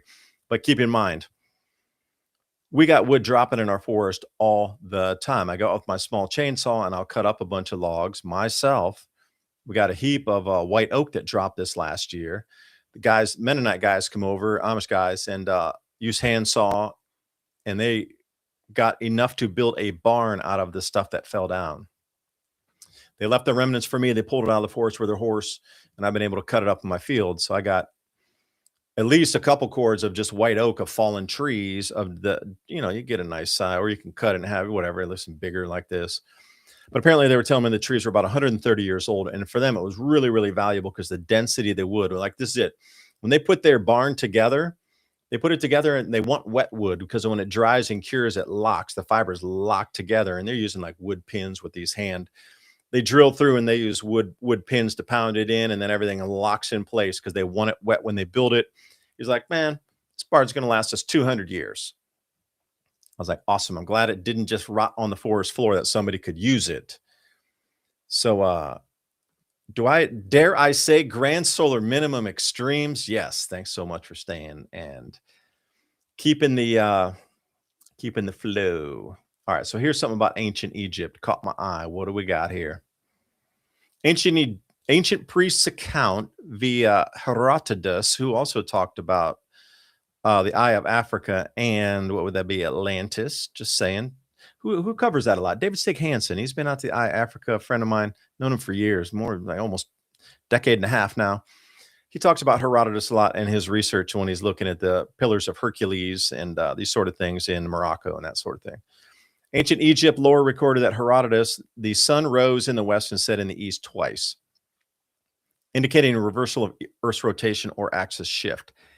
Not only there, the ancient Chinese talk about it as well. So if you think about it, that's two accounts of societies or civilizations that are still here that have passed these records down.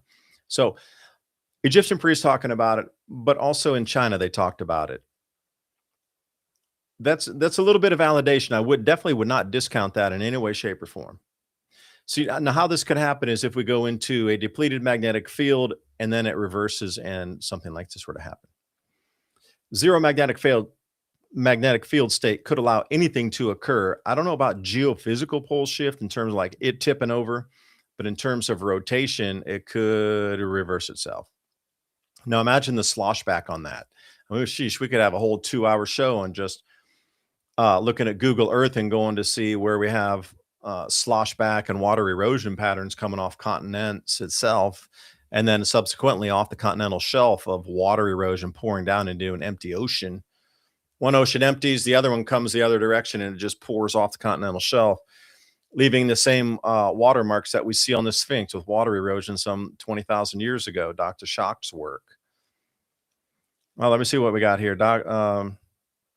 Plato's statesman, Greek. Plato describes a time when the sun and the stars reversed their courses, resting where they are now, set allegorically representing a pole flip that altered celestial paths. Now, what's interesting, though, if it altered it that much, then the precession of the equinox was also recorded for the last, say, 12,000 years, wouldn't fit any longer. So I don't think it was a tip over pole. It might have been a rotational reversal. And something didn't do like Hapgood's, crustal displacement theory, where it rocked off, or Antarctica might have been near the equator and then got pushed further south. I think most of these accounts just look at a simple reversal happening in terms of rotation, not a pole actually geophysical rotating flip where the North Pole suddenly becomes the equator. Now, I know that's happened at least once before because Antarctica was in a very tropical, if not equatorial zone, and now it sits at the bottom of our planet. Also in the Arctic, there's an enormous amount of tropical fossils up there, which would make sense if those two land masses where the Arctic is presently was on the equator, and then halfway around the world, Antarctica was on the equator, and it switched in the poles. Suddenly, the Arctic is now the North Pole, and Antarctica is the South Pole, both with tropical fossils. That would make sense. You're talking about a full geophysical flip at 180 degrees. I don't know what survives that. Because if there was an intact society, let's say in Antarctica, and if it was a continent and it was on the tropics, it would have had an advanced society on it. If it flipped all the way to the bottom of the earth, it would be an instant flash freeze. Like nothing would have survived that. I'm just wondering how there's even humans left in such a traumatic event. There would only be a few thousand people left on the planet at something. They would just have to be in the right place, in the right cave, in the right trajectory, in the right, then holding on and didn't get crushed by the rocks and didn't get swept away by the floods and didn't get ripped apart from the electric discharge. And they're just like so many variables that would have had to been just the luckiest person on earth, literally, to survive such a catastrophe. And catastrophe is like an understatement, not even a word to use in something like that. So, did anyone watch the Daytona 24-hour race today? No, I didn't. Everybody's really busy trying to survive right now. I did watch Alex climb Taipei 101, though, having lived in Taipei. That thing's way hella up there, and I was just so shocked that he was able to get all the way up there, because you could see when he was getting near the spire up there, the wind was just blowing, and you could see his shirt in the wind. I encourage everyone. It's just kind of just scary watching him climb up there. Everybody in each window was waving out, "Hi, Alex. Hi, Alex." Going up there. Shoveling is an Olympic sport. Hey, why don't you come and train at my house? I could put you to get you some free training. All right, so let's see what else we got going on here. Let's zoom through the comments. I think I'm going to wind it down in just a couple more minutes here. Wheat prices haven't spiked yet. Out of here on our COMEX, or not the COMEX exactly, but the CME on the bulk on that, because we control artificial pricing just like they do with silver. Do you think they're going to let the food prices run away if they can absolutely avoid it? When you're going around the rest of the planet, though, food prices are very different than they are here. And I hear my dog barking out there. 1 million outages. Yeah.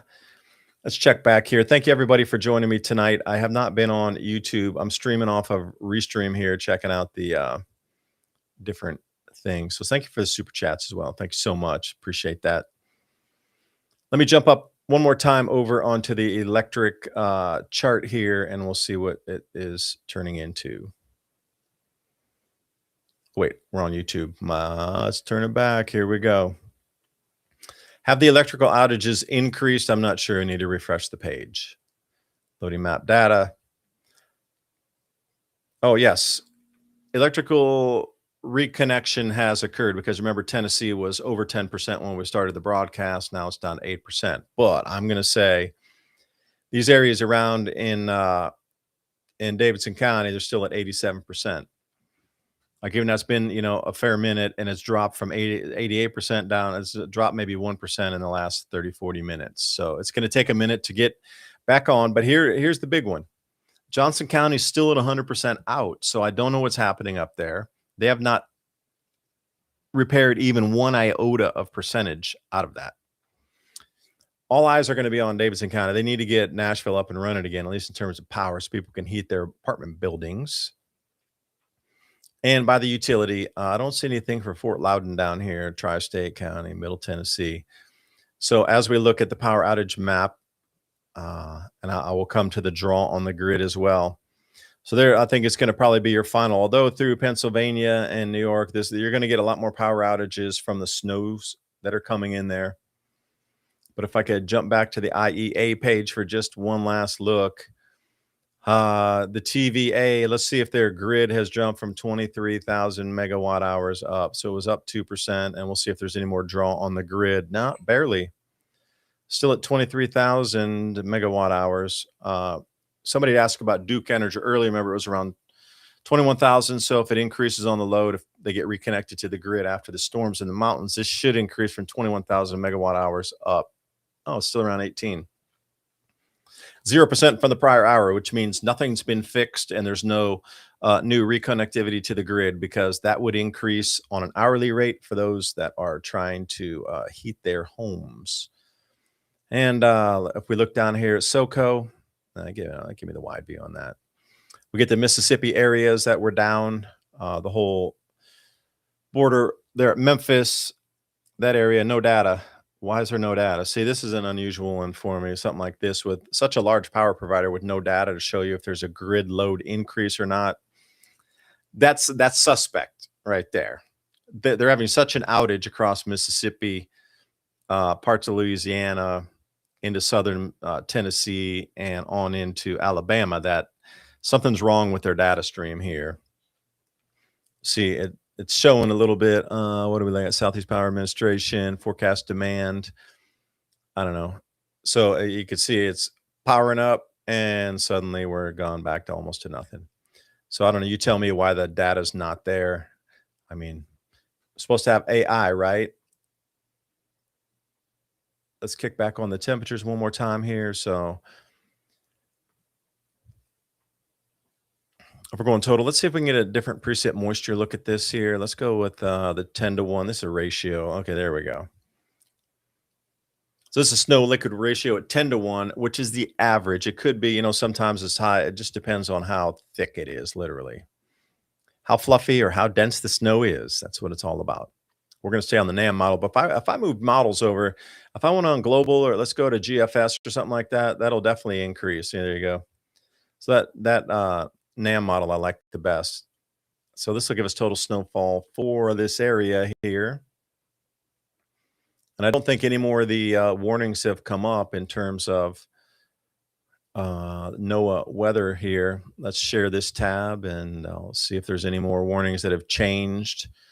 Let me refresh this first and see if we got anything new.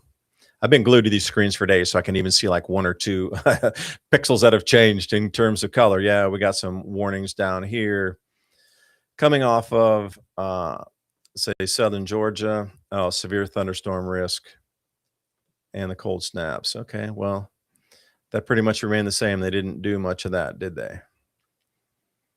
Let's go back again here. One more check down. Okay, there's some new warnings coming out of South Carolina and Georgia. We're going to share this tab. This is a new warning that just popped up here on the cone, and it is going to be severe thunderstorm warning, ice storm warnings, all in one single day. You thought you'd never see that chart, huh?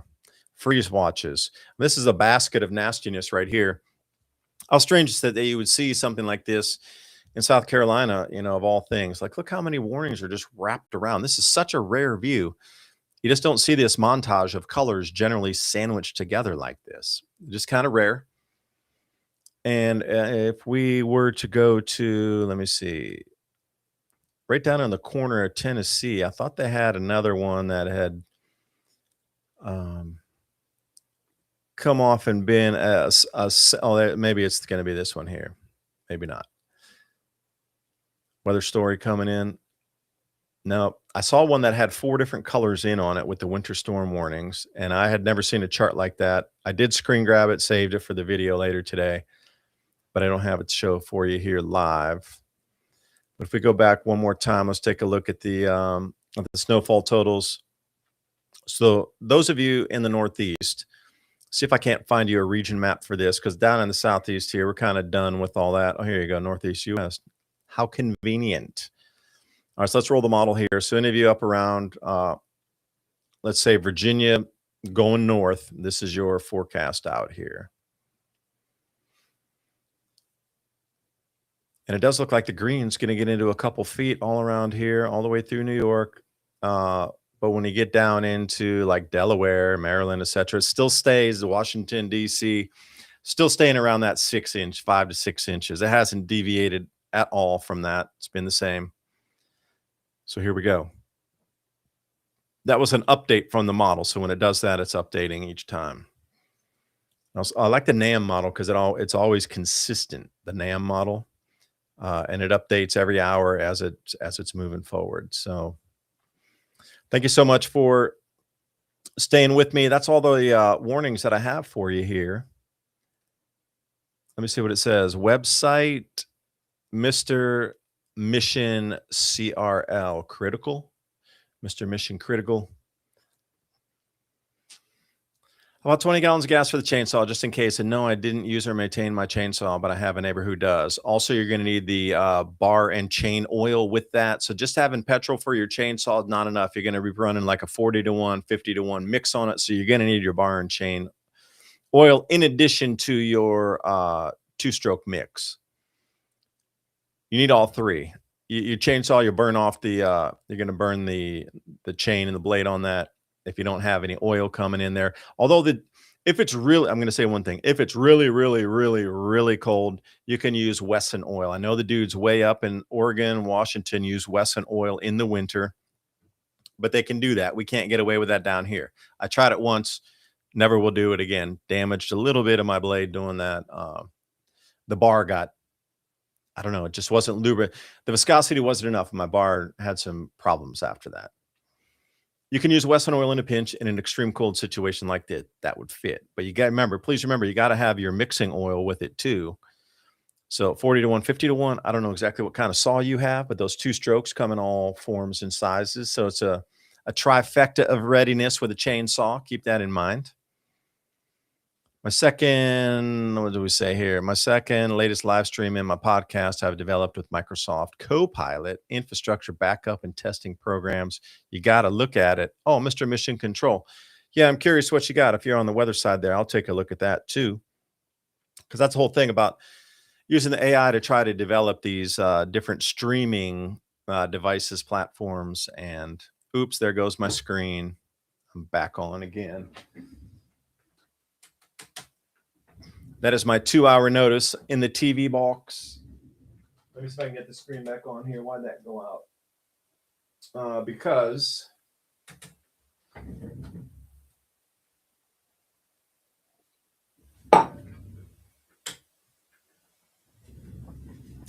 I got it on a 2-hour timeout timer. So thank you for joining me. It's been exactly 2 hours. Mr. DJ Rabbit in the Moon. They're pinned to my address on Google Maps. Okay. I'm a prepper. Let me see the last one comment here. Thank you for joining me again today. I'm a prepper person. Turquoise waving. Oh, is that where you are in the depths of the white funness? Wait, did I say white funness? Oh, they might take me off air. Silva. I haven't been checking the price. I've just been too busy trying to stay alive out here and do other things. But anyway, keep your eye on all things NOAA warnings. And again, that is going to be spc.noaa.gov, or you can just go noaa.gov or weather.gov to get that same information. And here we go. We got a refresh on the map session on our WBIR weather radar. So let's kick this one here. Yeah, obviously, 2 flakes of snow closes the schools in East Tennessee, at least in Knox County. So, all right, so this is what we're looking at here. The main body of the storm has already passed to the east. It's over at Charlotte already. But as you see around Bristol, that's where that area, they got completely 100% power out up there still, right on the border with Virginia right here. This bit of the storm is going to start wrapping back on us here in the next hour or two. So you see where it says Bowling Green up in Kentucky, there up in Nashville. They're getting a second. It's coming back toward us now. It's going to head east, wrapping back in down to Chattanooga and slamming the mountains one more time. On the western edge of these Appalachian Mountains, we're going to start catching all this snow, all this freezing rain, all this sleet once again. So be prepared for that. It's not going to be gargantuan, but it's going to be enough to create black ice. Going to be enough to create black ice. Just be super careful out there. I mean, I could roll this back again, you know, that it flicks when you're going between screens. So all that rain that's come down for the last whole afternoon here, anywhere it's green and yellow, thunderstorms, winds, that's all going to turn to ice here. And the temperature is beginning to drop. And away we go. So I wish you the best in your preps. Please be safe tonight. Yeah, Climate Viewer is also a real good one to look at, by the way. If you have a chance to jump on Climate Viewer, that's Jim Lee's personal site over there. Shout out, Jim, if you're listening. He will definitely take a look at the nucleation in the storm and show you some general trends in that. So if you want to go to Climate Viewer, that's Jim's site over there. And he's also up on Telegram, has 4 or 5 different channels, putting different feeds from videos to analysis to research, peer-reviewed papers, as well as just data and research and analysis. So good one on that. ClimateViewer.com, I do believe, is the one. Jim, don't slam me if I got it wrong there, man. But anyway, shout out to you as well. And all the information research you do, top notch. Blows me away. I'm just like, I feel like I'm in kindergarten with the research those guys do over there and what they got in terms of like their knowledge of how the weather is being changed for better or good, the way you want to look at it. You know, it's just your interpretation of it. But anyway, I'll see you next time. Bye for now.